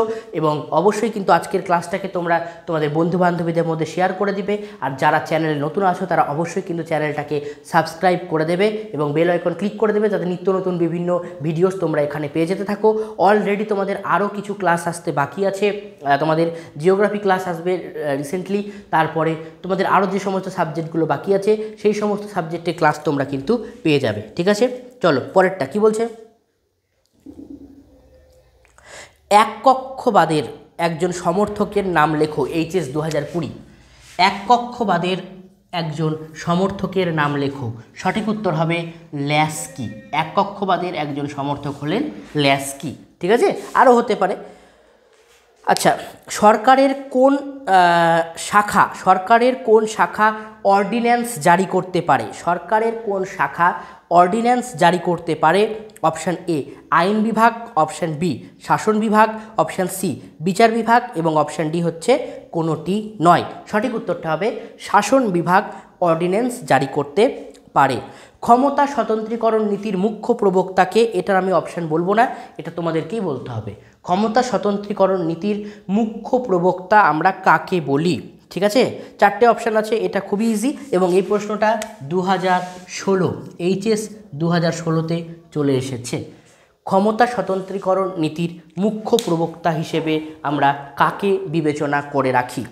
তা অপশানগুলো আমি বলে দিচ্ছি একবার। Montesquieu, option B Blackstone, option C Barker এবং অপশান ডি হচ্ছে ডাইসি। মন্তেস্কু, ব্ল্যাকস্টোন, বার্কার এবং ডাইসি। সঠিক উত্তর পেয়ে গেছি, প্রচুর কমেন্ট এসছে। সঠিক উত্তর হবে মন্তেস্কু। চলো, মার্কিন যুক্তরাষ্ট্রের আইনসভার উচ্চকক্ষের নাম কি? 2015 এইচএস আমাদের সময়, আমি যে বছর দিয়েছি। কি বলছে যে মার্কিন যুক্তরাষ্ট্রের আইনসভার উচ্চকক্ষের নাম কি? Option A Lok Sabha, option B Rajya Sabha, option C Senate এবং অপশান ডি হচ্ছে লর্ডসভা। মার্কিন যুক্তরাষ্ট্রের আইনসভার উচ্চকক্ষের নাম কি? লোকসভা, রাজ্যসভা, সিনেট না লর্ডসভা? সঠিক উত্তরটা হবে সিনেট। ঠিক আছে। আচ্ছা, একটি নাম সর্বস্ব শাসকের উদাহরণ দাও।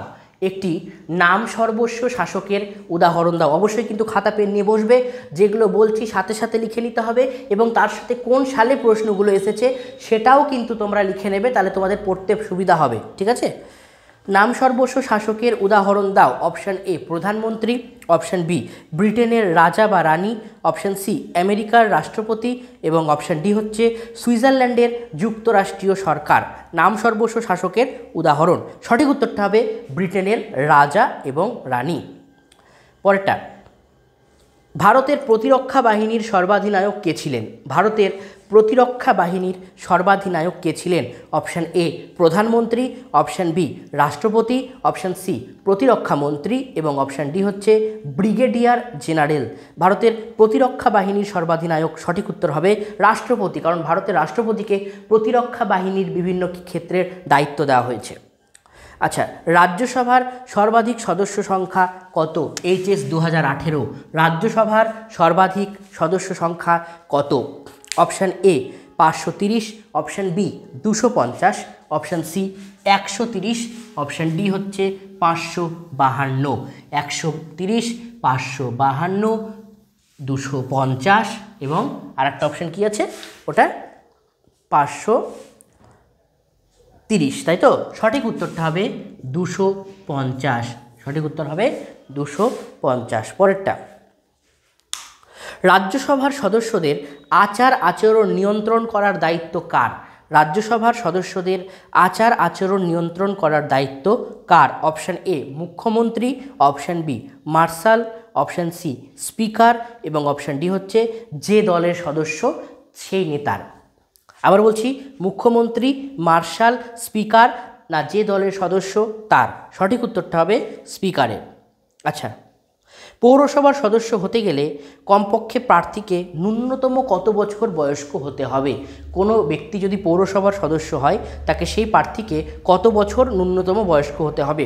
সঠিক উত্তর হবে 21 বছর। পৌরসভার সদস্য হতে গেলে 21 বছর তাকে ন্যূনতম বয়স্ক হতে হবে।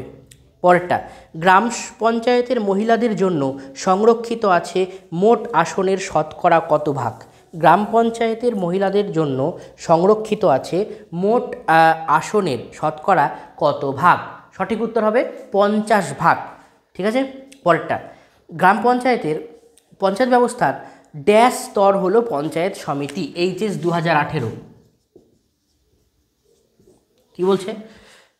পঞ্চায়েত ব্যবস্থার স্তর হলো ড্যাশ সমিতি। পঞ্চায়েত ব্যবস্থার কততম স্তর হলো পঞ্চায়েত সমিতি?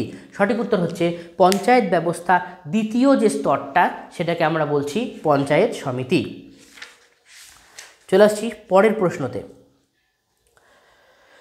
আচ্ছা, একমেরু কেন্দ্রিক বিশ্বের প্রধান দেশের নাম কি? 2016 এইচএস। একমেরু কেন্দ্রিক বিশ্বের প্রধান দেশের নাম কি? Option A America, option B Great Britain, option C এই চীন এবং অপশান ডি হচ্ছে ফ্রান্স। একমেরু বিশ্বের প্রধান দেশ, আমরা জানি এটা, আমরা ঠান্ডা লড়াই পড়তে গিয়ে পড়েছি যে একমেরু বিশ্বের প্রধান দেশ আমরা তাকেই বলে থাকি, কাকে? আমেরিকাকে, তাই তো? পরেরটা, ওয়ারস চুক্তি গঠিত হয়েছিল কার উদ্যোগে? 2018 অ্যান্ড 20। ওয়ারস চুক্তি গঠিত হয়েছিল কার উদ্যোগে?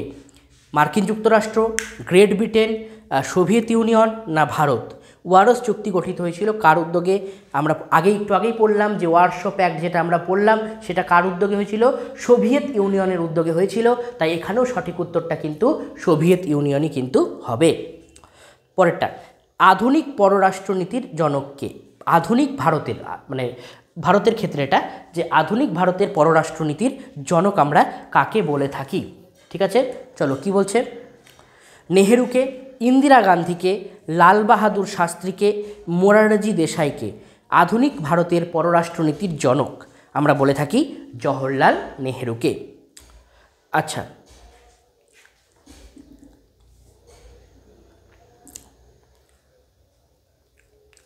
জাতিপুঞ্জের পরের প্রশ্ন, জাতিপুঞ্জের অর্থনৈতিক ও সামাজিক পরিষদের সদস্য রাষ্ট্রের সংখ্যা কত? জাতিপুঞ্জের অর্থনৈতিক ও সামাজিক পরিষদের সদস্য রাষ্ট্রের সংখ্যা কত? অপশান এ 50 জন, অপশান বি 52 জন, অপশান সি 54 জন এবং অপশান ডি হচ্ছে 55 জন।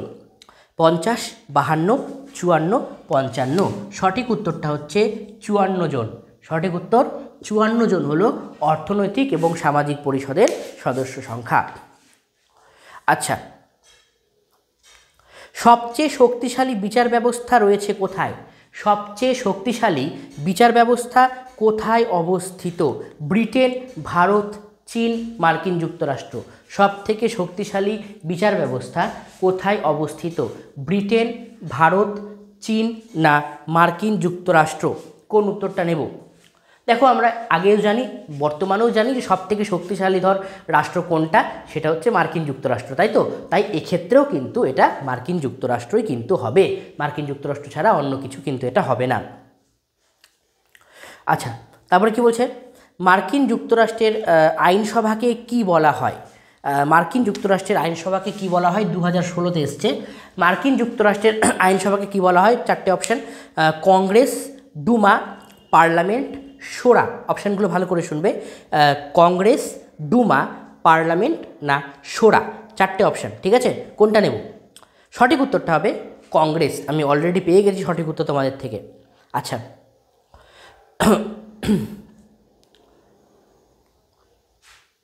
রাজ্যসভার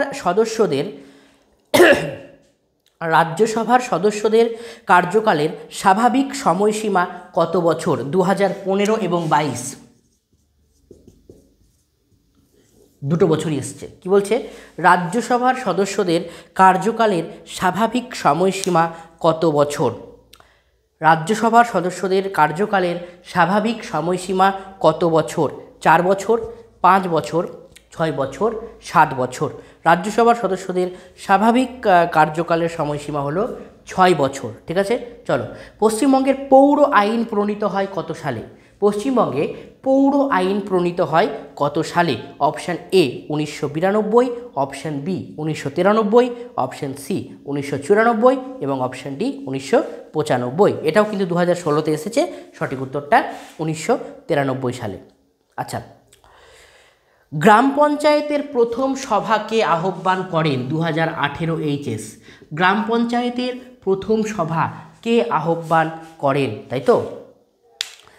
অপশান এ পঞ্চায়েত প্রধান, option B BDO, option C হচ্ছে সভাপতি এবং অপশান ডি হচ্ছে সভাধিপতি। আবারও বলছি, পঞ্চায়েত প্রধান, বিডিও, সভাপতি এবং সভাধিপতি। সঠিক উত্তর হবে বিডিও। গ্রাম পঞ্চায়েতের প্রথম সভা আহ্বান করেন হচ্ছে বিডিও।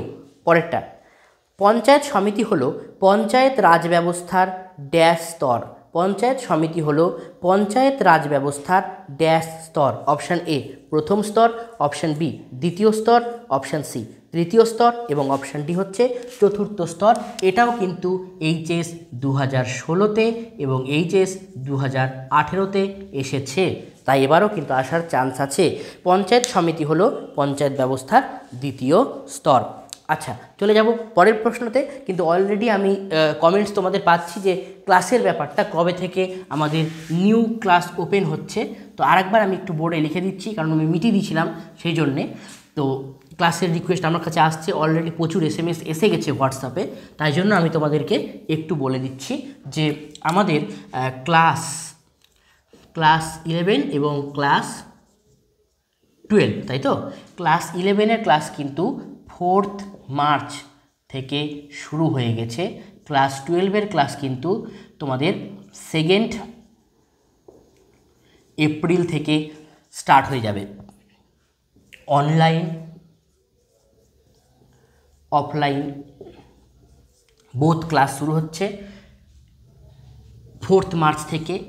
তোমরা কীভাবে যোগাযোগ করবে যারা যারা আমাদের পরিবারের সাথে যুক্ত হতে চাইছো বা আমাদের এখানে ক্লাস করতে চাইছো, যুক্ত হওয়ার জন্য আমাদেরকে হোয়াটসঅ্যাপ করতে পারো 8509456622।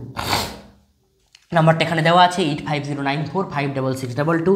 এছাড়াও আমাদেরকে কল করতে পারো, CALL কল করতে পারো 9046025267। আবারও বলছি 9046025267, এটা হচ্ছে কল। WhatsApp number 8509456622। কোন বিষয়গুলি তোমরা এখানে পাচ্ছ? বাংলা, এডুকেশন, সমাজতত্ত্ব, ইতিহাস, রাষ্ট্রবিজ্ঞান, ভূগোল, দর্শন, সংস্কৃত এবং পরিবেশবিদ্যার মতো ক্লাসগুলো তোমরা এখানে পেয়ে যাচ্ছ। কে কোন স্যার কোন ক্লাসটা নেবে এটা একটু আমি তোমাদের জানিয়ে দিচ্ছি। বাংলা তোমাদের নেব আমি, মানে প্রবাল স্যার তোমাদের বাংলা নেবে। এডুকেশন তোমাদের নেবে অভিষেক স্যার। সমাজতত্ত্ব তোমাদের নেবে অভিষেক স্যার। ইতিহাস নেব আমি, ইতিহাস ক্লাস আমি তোমাদের নেব, মানে প্রবাল স্যার। রাষ্ট্রবিজ্ঞান ক্লাস এটাও আমি নেব, মানে প্রবাল স্যার। আচ্ছা, ভূগোলের ক্ষেত্রে তোমাদের কিন্তু সৌম্য স্যার ক্লাস নেবেন। দর্শনের ক্ষেত্রে তোমাদের খোকন স্যার ক্লাস নেবেন। সংস্কৃতর ক্ষেত্রে তোমাদের পর্ণা ম্যাম ক্লাস নেবেন এবং পরিবেশবিদ্যার ক্ষেত্রেও কিন্তু তোমাদের খোকন স্যার ক্লাস নেবে। তাই তোমাদের হোয়াটসঅ্যাপ নাম্বারটা এবং কল নাম্বার দুটোই আমি দিয়ে দিলাম। এখানে তোমরা যোগাযোগ করবে। যারা যারা ক্লাস 11-এ পড়ছো, ক্লাস অলরেডি স্টার্ট হয়ে গেছে, ঝটপট যোগাযোগ করে নাও। ক্লাস 12-এ যারা আছো তারা এখনও অ্যাডমিশন নিয়ে নিতে পারো। 2 এপ্রিল থেকে কিন্তু আমাদের ক্লাস শুরু হয়ে যাচ্ছে। তোমরা এখানে কি পাবে?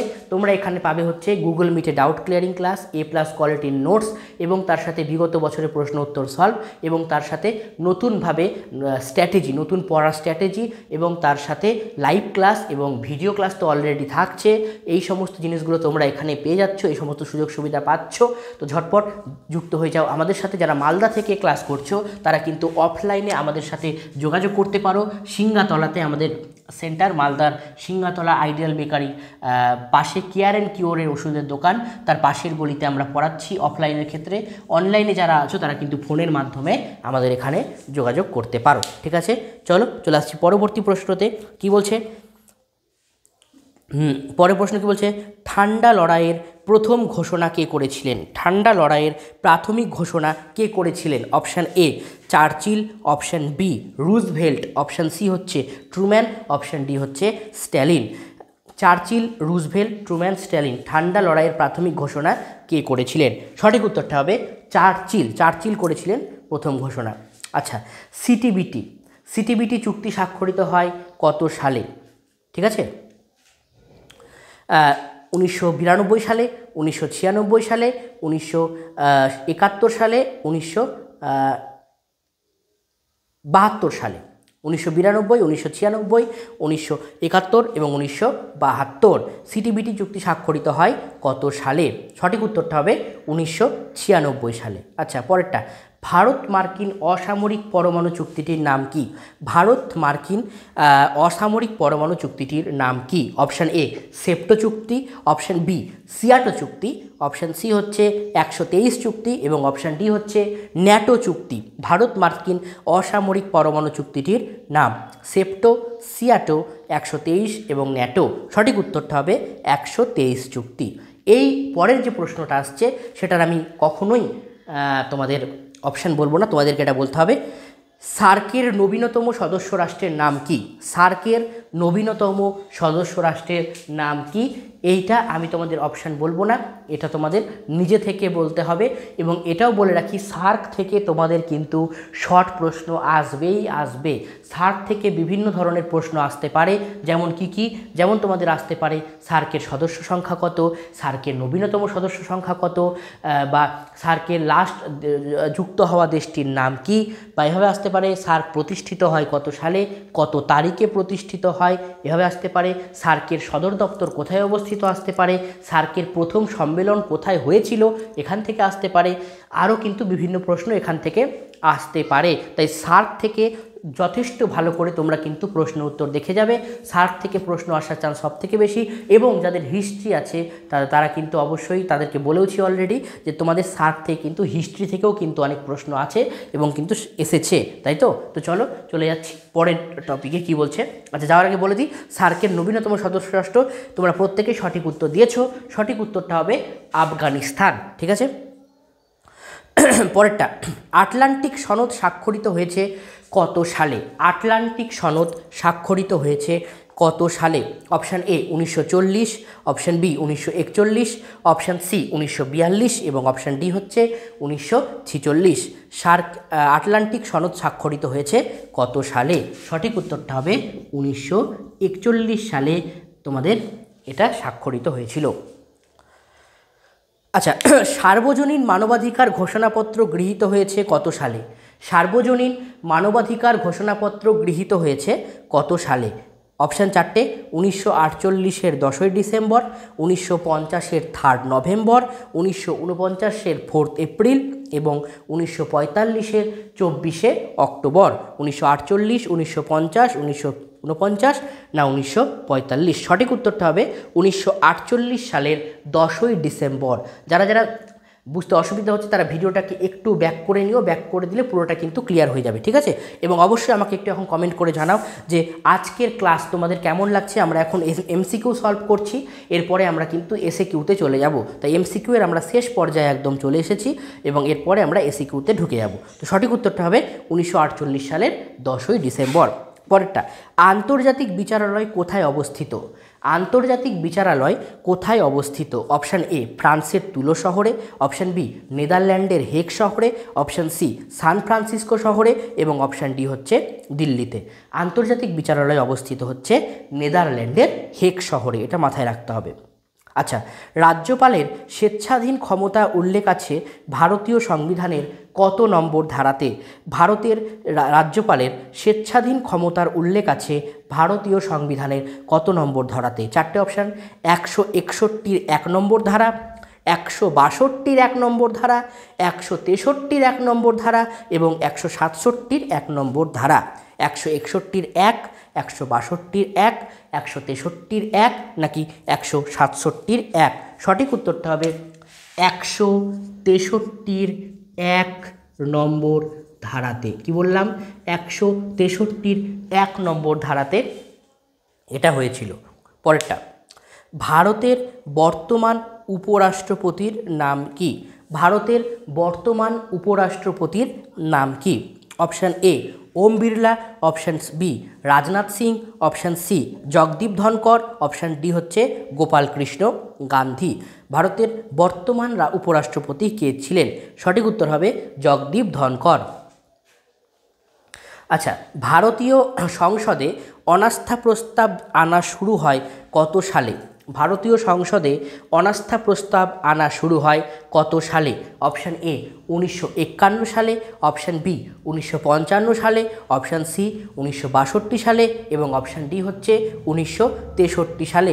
ভারতীয় সংসদে অনাস্থা প্রস্তাব আনা শুরু হয় 1963 সালে। পরেরটা, রাজ্য বিধানসভার প্রারম্ভিক অধিবেশন আহ্বান করেন কে? রাজ্য বিধানসভার প্রারম্ভিক অধিবেশন আহ্বান করেন কে? অপশান এ রাজ্যপাল, অপশান বি অধ্যক্ষ, অপশান সি মুখ্য সচিব এবং অপশান ডি হচ্ছে মুখ্যমন্ত্রী। রাজ্য বিধানসভার প্রারম্ভিক অধিবেশন আহ্বান করেন হচ্ছে রাজ্যপাল। আচ্ছা, সুপ্রিম কোর্টের গঠন বিষয়ে বলা হয়েছে সংবিধানের কত নম্বর ধারায়? সুপ্রিম কোর্টের গঠন বিষয়ে বলা হয়েছে সংবিধানের কত নম্বর ধারায়? 124 নম্বর ধারায়, 126 নম্বর ধারায়, 131 নম্বর ধারায় না 132 নম্বর ধারায়? 124, 126, 131 নাকি 132 নম্বর ধারায়? সঠিক উত্তর হবে 124 নম্বর ধারায়। সুপ্রিম কোর্টের গঠন বিষয়ে বলা হয়েছে 124 নম্বর ধারাতে। পরের প্রশ্ন, কলকাতা হাইকোর্ট প্রতিষ্ঠিত হয় কত সালে? কলকাতা হাইকোর্ট প্রতিষ্ঠিত হয় কত সালে? Option A 1861, option B 1862, option C 1891, option D হচ্ছে 1904। কলকাতা হাইকোর্ট প্রতিষ্ঠিত হয় কত সালে? 1861, 1862, 1891 নাকি 1904 সালে? সঠিক উত্তর হবে 1862 সালে। আচ্ছা, পরেরটা, দেওয়ানি ক্ষেত্রে জেলার সর্বোচ্চ আদালতের নাম কি? দেওয়ানি ক্ষেত্রে জেলার সর্বোচ্চ আদালতের নাম কি? অপশান এ দায়রা জজের আদালত, অপশান বি জেলা জজের আদালত, অপশান সি মুন্সেফ আদালত এবং অপশান ডি হচ্ছে কোনোটি নয়। দেওয়ানি ক্ষেত্রে জেলার সর্বোচ্চ আদালতের নাম হচ্ছে জেলা জজের আদালত। আচ্ছা, জাতীয় কমিশনের রায়ের বিরুদ্ধে আপিল করা যায় কোথায়? জাতীয় কমিশনের রায়ের বিরুদ্ধে আপিল করা যায় কোথায়? অপশান এ রাষ্ট্রপতি, অপশান বি লোক আদালত, অপশান সি সুপ্রিম কোর্ট এবং অপশান ডি হচ্ছে কোনোটি নয়। রাষ্ট্রপতি, লোক আদালত, সুপ্রিম কোর্ট এদের কোনোটি নয়। সঠিক উত্তরটা হবে সুপ্রিম কোর্ট। ভারতে পরের প্রশ্ন, ভারতের ত্রিস্তর বিশিষ্ট পঞ্চায়েত ব্যবস্থা কোন কমিটির সুপারিশের ভিত্তিতে গড়ে ওঠে? ভারতের ত্রিস্তর বিশিষ্ট পঞ্চায়েত ব্যবস্থা কোন কমিটির সুপারিশের ভিত্তিতে গড়ে ওঠে? Option A Ashok Mehta committee, option B GV Rao committee, option C L M Singhvi committee এবং অপশান ডি হচ্ছে বলবন্ত রায় মেহতা কমিটি। আবারও বলছি, Ashok Mehta committee, GV Rao committee, ML. Singhvi committee না বলবন্ত রায় মেহতা কমিটি? সঠিক উত্তর হবে বলবন্ত রায় মেহতা কমিটি। পঞ্চায়েত ধারণা কার মস্তিষ্ক প্রসূত? খুবই গুরুত্বপূর্ণ। পঞ্চায়েত ব্যবস্থা কার মস্তিষ্ক প্রসূত? Option A Mahatma Gandhi, option B Jawaharlal Nehru, option C Netaji Subhash Chandra Basu এবং অপশান ডি হচ্ছে ইন্দিরা গান্ধী। পঞ্চায়েত ধারণা কার মস্তিষ্ক প্রসূত? মহাত্মা গান্ধী, জওহরলাল নেহেরু, নেতাজি সুভাষচন্দ্র নাকি ইন্দিরা গান্ধী? সঠিক উত্তর হবে মহাত্মা গান্ধী। পঞ্চায়েত ব্যবস্থা মহাত্মা গান্ধীর মস্তিষ্ক প্রসূত। আচ্ছা, চলে আসছি এবার আমরা এসএকিউতে। আমরা এমসিকিউ এর পার্ট অলরেডি শেষ করলাম। যে এমসিকিউগুলো বলে দিলাম এগুলোই বাড়িতে ভালো করে প্র্যাকটিস করো। এবার আমি তোমাদের কিছু এসএকিউ বলে দিব, কোন কোন এসএকিউগুলো এই বছরের জন্য গুরুত্বপূর্ণ সেগুলো একটু ভালো করে দেখে যাবে। এখান থেকেই কিন্তু তোমরা কমন পেয়ে যাবে।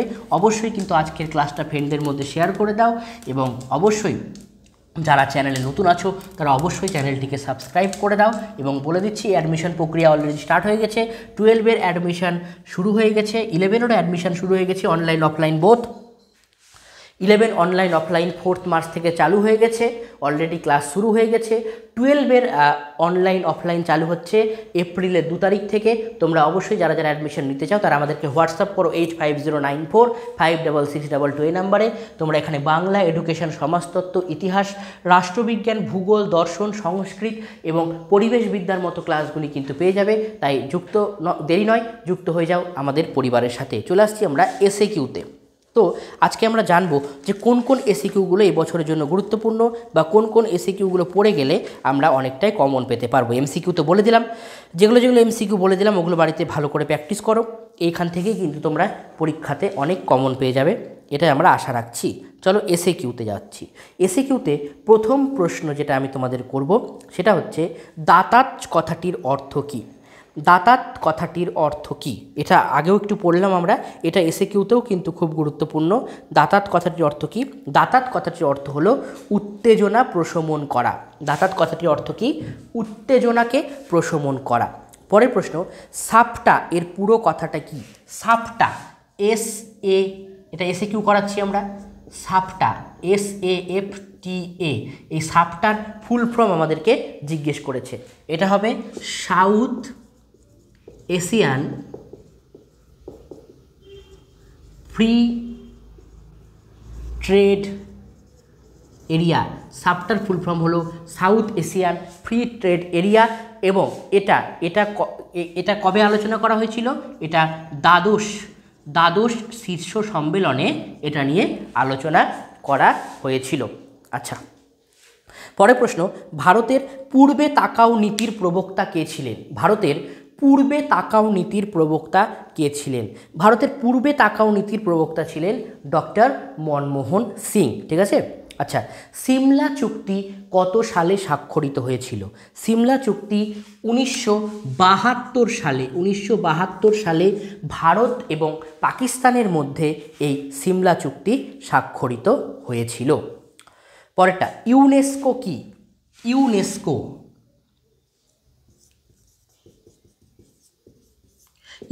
কি? ইউনেস্কোর ফুল ফর্ম আমাদেরকে বলতে হবে কি? United Nation Educational, Scientific and Cultural Organisation. United Nations Education and Scientific Cultural organisation.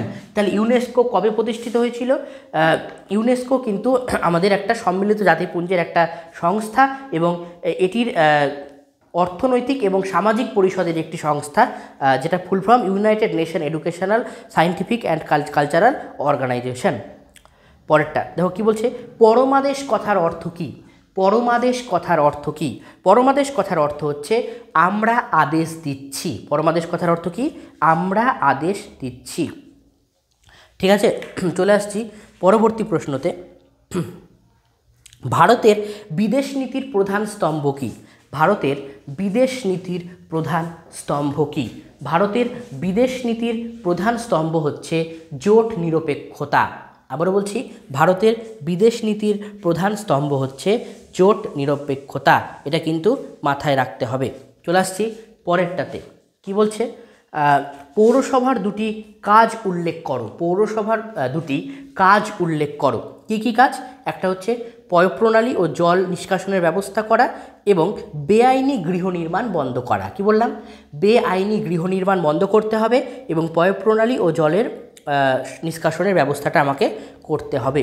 আচ্ছা, লোক আদালতের দুটি উপযোগিতা বলো। লোক আদালতের ক্ষেত্রে দুটি উপযোগিতা আলোচনা করো। একটা হচ্ছে যে লোক আদালতে খুব কম ব্যয়ে বিচার পাওয়া যায় এবং লোক আদালতে অল্প সময়ের মধ্যে বিচার কার্য সম্পাদন করা হয়। একটা হচ্ছে অল্প সময় এবং আরেকটা হচ্ছে অল্প ব্যয়। এই দুটো মনে রাখলেই কিন্তু হবে। আচ্ছা, বন্দি প্রত্যক্ষীকরণ এর অর্থ কী? বন্দি প্রত্যক্ষীকরণ এর অর্থ কী? বন্দি প্রত্যক্ষীকরণের অর্থ হলো বন্দিকে সশরীরে আদালতে হাজির করা। বন্দিকে সশরীরে আদালতে হাজির করা, যা আমাদের সুপ্রিম কোর্টের 32 নম্বর বা আমাদের সংবিধানের 32 নম্বর ধারা অনুযায়ী এটা কিন্তু বলা হয়েছে। ঠিক আছে। আচ্ছা, শান্তির জন্য ঐক্য প্রস্তাব কত খ্রিস্টাব্দে গ্রহণ করা হয়েছিল? শান্তির জন্য ঐক্য প্রস্তাব 1950 খ্রিস্টাব্দে গ্রহণ করা হয়েছিল। 3 নভেম্বর 1950 সালের 3 নভেম্বর শান্তির জন্য ঐক্য প্রস্তাব গ্রহণ করা হয়েছিল।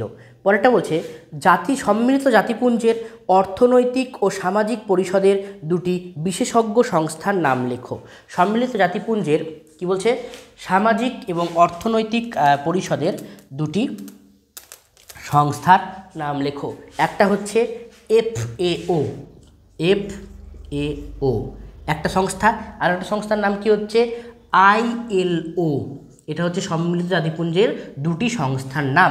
FAO এর ফুল ফর্ম কি? Food and agriculture organisation. Food and agriculture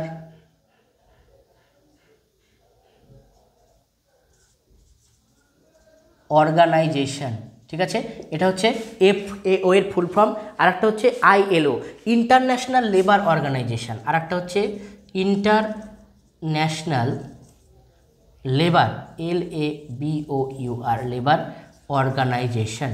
international Labour Organisation, একটা FAO আর একটা হচ্ছে ILO। ঠিক আছে, এটা কিন্তু মাথায় রাখতে হবে। চলে আসছি পরের SAQতে। কি বলছে, NTP এর ফুল ফর্ম কি? NTP এটাও কিন্তু খুব গুরুত্বপূর্ণ যে NTPর ফুল ফর্ম কি, পরীক্ষাতে আসে এটা। Nuclear non proliferation treaty, NPT। Nuclear non proliferation treaty, NPTর ফুল ফর্ম, এটাও কিন্তু পরীক্ষাতে আসে। আর একটা NIEO এর ফুল ফর্ম কি? NIEO, new international economic order. NIEO, new international economic order. আর একটা আসতে পারে এশিয়ানের ফুল ফর্ম কি? এশিয়ানের ফুল ফর্মটাও কিন্তু এবছরের জন্য খুব গুরুত্বপূর্ণ। Association of south east Asian nation. কি বললাম? Association of south east Asian nation. এটা লিখলাম না, এটা মনে রাখবে। ঠিক আছে, তাহলেই হবে। আচ্ছা, G77 বলতে কি বোঝো? এটাও খুব গুরুত্বপূর্ণ, এটা 2018-তে কিন্তু এইচএসে এসেছিল। G77 বলতে কি বোঝো? G77 বলে রাখি, প্রথমে গড়ে উঠেছিল 1964 সালে। ঠিক আছে, 1964 সালে G77 গড়ে উঠেছিল।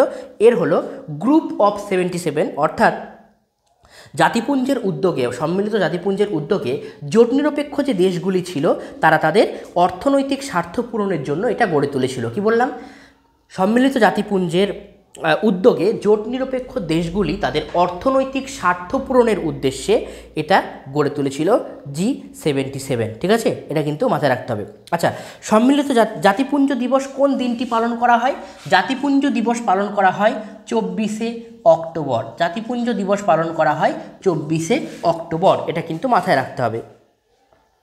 আচ্ছা, রাজ্য আইনসভার নেতা কাকে বলা হয়? রাজ্য আইনসভার নেতা কাকে বলা হয়? উত্তর হবে ভারতীয় আমাদের রাজ্যের মুখ্যমন্ত্রীকে, ভারতীয় রাজ্য আইনসভার নেতা বলা হয়। ঠিক আছে, পরেরটা দেখো,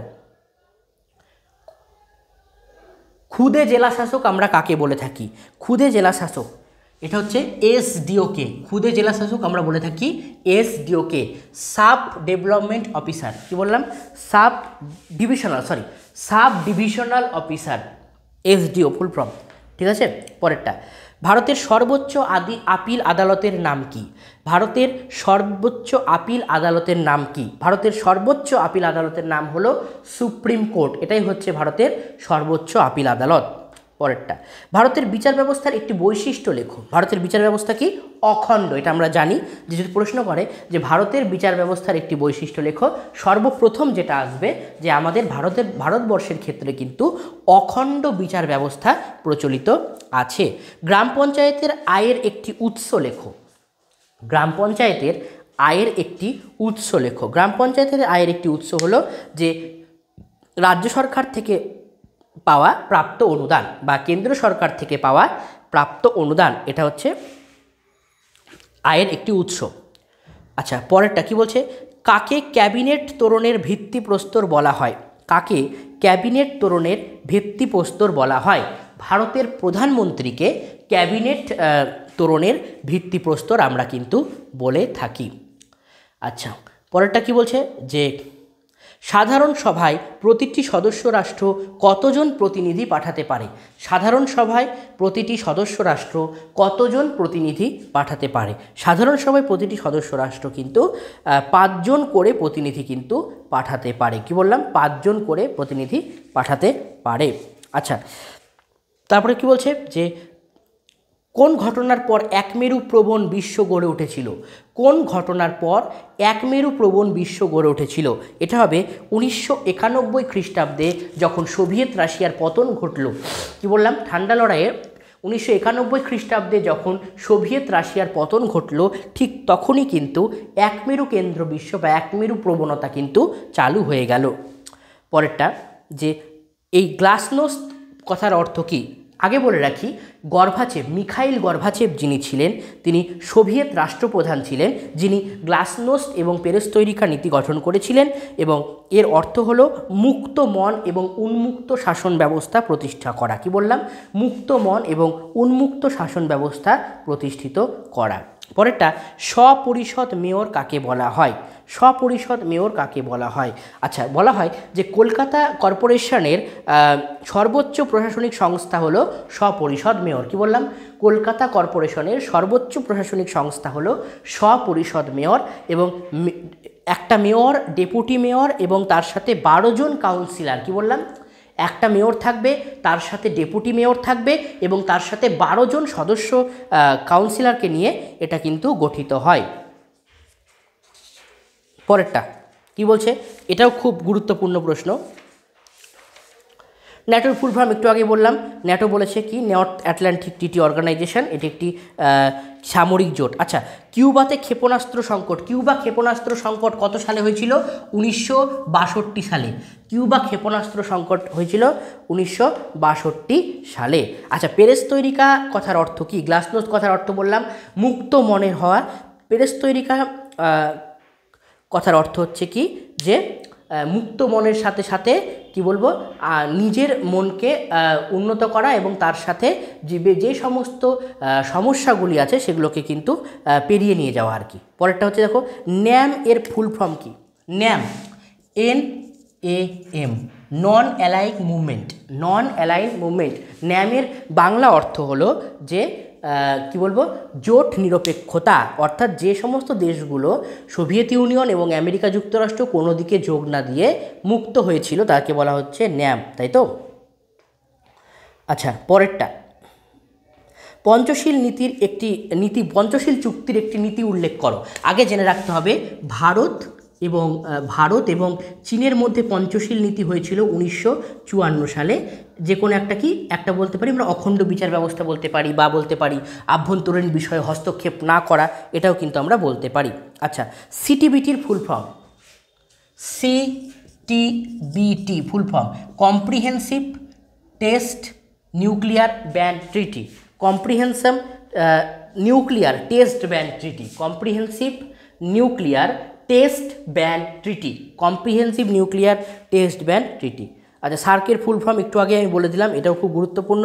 আচ্ছা পঞ্চশীল নীতি কার মধ্যে হয়েছিল? আমি বললাম ভারত ও চীনের মধ্যে, কিন্তু কাদের মধ্যে হয়েছিল? এটা হবে জওহরলাল নেহেরু এবং চীনের প্রধানমন্ত্রী চৌ এন লাই। জওহরলাল নেহেরু এবং চীনের প্রধানমন্ত্রী চৌ এন লাইয়ের মধ্যে কিন্তু এটা হয়েছিল। আচ্ছা সম্মিলিত জাতিপুঞ্জের সনদের 2 নম্বর ধারায় কয়টি নীতির উল্লেখ আছে? সম্মিলিত জাতিপুঞ্জের 2 নম্বর ধারাতে কয়টি নীতির উল্লেখ আছে? উত্তরটা হবে মোট 7টি নীতির উল্লেখ কিন্তু আমরা এখানে পেয়ে থাকি। ঠিক আছে পরেরটা। আচ্ছা CTBT চুক্তি কত সালে স্বাক্ষরিত হয়? 1996 সালের 24শে সেপ্টেম্বর। 1996 সালের 24শে সেপ্টেম্বর CTBT চুক্তি স্বাক্ষরিত হয়েছিল। আচ্ছা পশ্চিমবঙ্গের ত্রিস্তর বিশিষ্ট পঞ্চায়েত ব্যবস্থার সর্বোচ্চ স্তরের নাম কি? পশ্চিমবঙ্গের ত্রিস্তর বিশিষ্ট পঞ্চায়েত ব্যবস্থার সর্বোচ্চ স্তরের নাম কিন্তু আমাকে জিজ্ঞেস করেছে, এটা হবে জেলা পরিষদ। পশ্চিমবঙ্গের ত্রিস্তর বিশিষ্ট সর্বোচ্চ ব্যবস্থা হলো জেলা পরিষদ। পরেরটা চলে আসছি পরের MCQতে। খুবই সোজা, তোমরা চেষ্টা করলেই পারবে, একটু দেখে নিতে হবে। আচ্ছা সার্কের সদস্য দেশগুলির নাম বলো। সার্কের সদস্য দেশগুলি হলো ভারত, পাকিস্তান, তারপরে হচ্ছে তোমার শ্রীলঙ্কা, বাংলাদেশ, নেপাল, ভুটান, মালদ্বীপ এবং আফগানিস্তান। এটা হচ্ছে সার্কের সদস্য রাষ্ট্র। পরেরটা কি বলছে? সুয়েজ সংকট কত সালে দেখা গেছিল? 1956 1956 1956 সালে সুয়েজ সংকট কিন্তু দেখা গেছিল। পরেরটা অর্থনৈতিক ও সামাজিক পরিষদের কত শতাংশ অংশ প্রতি বছর সদস্যপদ ত্যাগ করেন? অর্থনৈতিক ও সামাজিক পরিষদের কত শতাংশ লোক প্রতি বছর সদস্যপদ ত্যাগ করেন? এটা হবে 1/3 সদস্য। 1/3 সদস্য প্রতি বছর সদস্যপদ ত্যাগ করেন। আচ্ছা এক কক্ষ বিশিষ্ট আইনসভার পক্ষে একটি যুক্তি। এক কক্ষ বিশিষ্ট আইনসভার পক্ষে একটি যুক্তি একটু বলে রাখি, এবছর কিন্তু তোমাদের এক কক্ষ বিশিষ্ট আইনসভা, দ্বিকক্ষ বিশিষ্ট আইনসভা এবং তার সাথে ক্ষমতা স্বতন্ত্রীকরণ নীতি, এই 3টে প্রশ্ন কিন্তু খুব গুরুত্বপূর্ণ, তাই তো? তো এটা খাতায় লিখে রেখে দাও। এক কক্ষ বিশিষ্ট আইনসভায় দ্রুত সিদ্ধান্ত গ্রহণ কিন্তু সম্ভব হয়, এটা কিন্তু আমরা জেনে থাকি। ঠিক আছে। আচ্ছা ক্ষুদ্র জেলাশাসক কাকে বলা হয়? SDOকে বলা হয় ক্ষুদ্র জেলাশাসক। আচ্ছা অঙ্গরাজ্যের মুখ্যমন্ত্রীকে কে নিয়োগ করেন? এটা হবে রাজ্যপাল। রাষ্ট্রপতি কার কাছে তার পদত্যাগপত্র পেশ করতে পারেন? রাষ্ট্রপতি কিন্তু উপরাষ্ট্রপতির কাছে তার পদত্যাগপত্র কিন্তু পেশ করতে পারেন। ঠিক আছে চলে আসছি পরেরটাতে। ট্রুম্যান নীতি কাকে বলা হয়? খুব গুরুত্বপূর্ণ। ট্রুম্যান নীতি হলো পূর্ব ইউরোপে সোভিয়েত রাশিয়ার প্রভাব প্রতিরোধ করার জন্য 1947 খ্রিস্টাব্দের 12ই মার্চ ট্রুম্যান যে নীতি গ্রহণ করেছিলেন। কবে? 1947 12ই মার্চ ট্রুম্যান যে নীতি গ্রহণ করেছিলেন সেটা হচ্ছে ট্রুম্যান নীতি, অর্থাৎ সোভিয়েত প্রভাবকে রুদ্ধ করা আর কি। ঠিক আছে। আচ্ছা কি বললাম? পেরেস্ত্রোইকার কথা একটু আগে বললাম যে অর্থনৈতিক ক্ষেত্রে বাজার অর্থনীতির প্রবর্তন। ঠিক আছে পরেরটা কি বলছে? বান্দুং সম্মেলন কত খ্রিস্টাব্দে হয়েছিল? 1955 সালে।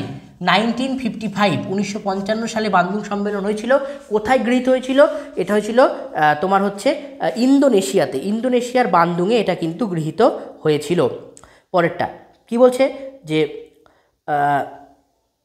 ভেটো ক্ষমতা কাকে বলে? ভেটো ক্ষমতা কাকে বলে? উত্তর হবে নিরাপত্তা পরিষদের তোমার ওই স্থায়ী সদস্যের বিষয়ে, নিরাপত্তা পরিষদের স্থায়ী সদস্যের বিষয়ভূত বিষয়ে অসম্মতি সূচক ভোটদানের ক্ষমতাকে বলা হয় ভেটো ক্ষমতা। আবারও বলছি, নিরাপত্তা পরিষদের কোনো স্থায়ী সদস্যের বিষয়ভূত বিষয়ে অসম্মতিমূলক ভোট দানের ক্ষমতাকে বলা হয় ভেটো ক্ষমতা। আচ্ছা, সমমর্যাদা সম্পন্ন ব্যক্তিদের মধ্যে অগ্রগণ্য কাকে বলা হয়? সমমর্যাদা সম্পন্ন ব্যক্তিদের মধ্যে অগ্রগণ্য কাকে বলা হয়? এটা হবে ভারতের প্রধানমন্ত্রীকে বলা হয়। তারপর বলছে PIL এর পুরো অর্থ কি? কি বলছে? PIL এর পুরো অর্থ কি? PIL এর পুরো অর্থ হলো public interest legislation. Public interest legislation তার মানে হচ্ছে জনস্বার্থমূলক মামলা। আচ্ছা, কাউন্সিলর কাকে বলে? পৌরসভার নির্বাচিত সদস্যদের কাউন্সিলর বলা হয়। পৌরসভার নির্বাচিত সদস্যদের আমরা কিন্তু কাউন্সিলর বলে থাকি। পরের প্রশ্ন কি বলছে? কলকাতা পৌর নিগম আইন চালু হয় কত সালে? কলকাতা পৌর নিগম আইন কত সালে চালু হয়? কলকাতা পৌর নিগম আইন চালু হয় 1980 খ্রিস্টাব্দে। 1980 খ্রিস্টাব্দে কলকাতার পৌর নিগম আইন কিন্তু চালু হয়। ঠিক আছে, এটা কিন্তু মাথায় রাখতে হবে। ব্যাস, এই কটা প্রশ্ন আমি তোমাদের আজকে আলোচনা করে দিলাম। এই কয়েকটা প্রশ্ন বাড়িতে ভালো করে প্র্যাকটিস করো। MCQ এবং SAQ এর মধ্য থেকেই তোমরা কমন পেয়ে যাবে, এর বাইরে প্রশ্ন থাকবে না। এগুলো ভালো করে প্র্যাকটিস করো। বড় প্রশ্নের তোমাদের ভিডিও অলরেডি দেওয়া আছে, বড় প্রশ্নের সাজেশান অলরেডি পোস্ট করে দেওয়া আছে তোমাদের, সেটা দেখে নিতে পারো। তোমরা এখানে ভিডিওসে গিয়ে তোমরা বড় প্রশ্নের যে প্রত্যেকটা অধ্যায় থেকে কি কি বড় প্রশ্ন আসছে সেটা সমস্তটা ডিটেলসে দেওয়া আছে, যারা দেখোনি দেখে নাও। এবং আজকের ক্লাসটা অবশ্যই তোমাদের বন্ধু বান্ধবীদের মধ্যে শেয়ার করে দাও। যারা চ্যানেলে নতুন আছো তারা অবশ্যই কিন্তু চ্যানেলটাকে সাবস্ক্রাইব করে দেবে এবং এই ক্লাসটা অবশ্যই কিন্তু ভালোভাবে দেখে নেবে এবং খাতায় সমস্তটাই কিন্তু তোমরা লিখে নেবে। তো আজকের যে আমি MCQ SAQ সলভ করে দিলাম, কালকে তোমাদের পরীক্ষা, রাষ্ট্রবিজ্ঞান পরীক্ষা। নেক্সট দিন তোমরা রাষ্ট্রবিজ্ঞান পরীক্ষা দিতে যাচ্ছ, তোমাদের পরীক্ষা খুব ভালো হবে এই কামনা করি। কারণ সারা বছর তো তোমাদের প্রিপারেশান ছিলই, তাও আমি ভাবলাম শেষ মুহূর্তে একটু প্রস্তুতি তোমাদের আমি জানিয়ে দিই যে কোন কোন প্রশ্নগুলো একটু দেখে যাবে বা ভয় কীভাবে কাটাতে হবে সেই বিষয়ে তোমাদের আমি বলে দিলাম। তো আজকের ক্লাসটা প্রত্যেকে দেখে নেবে এবং পরীক্ষা শেষ হয়ে যাওয়ার পরে তোমরা কিন্তু অবশ্যই আমাকে হোয়াটসঅ্যাপে জানাবে যে তোমাদের পরীক্ষা কেমন হয়েছে। কোন নাম্বারে হোয়াটসঅ্যাপ করবে আমি লিখে দিচ্ছি, 9593708949। কি বললাম?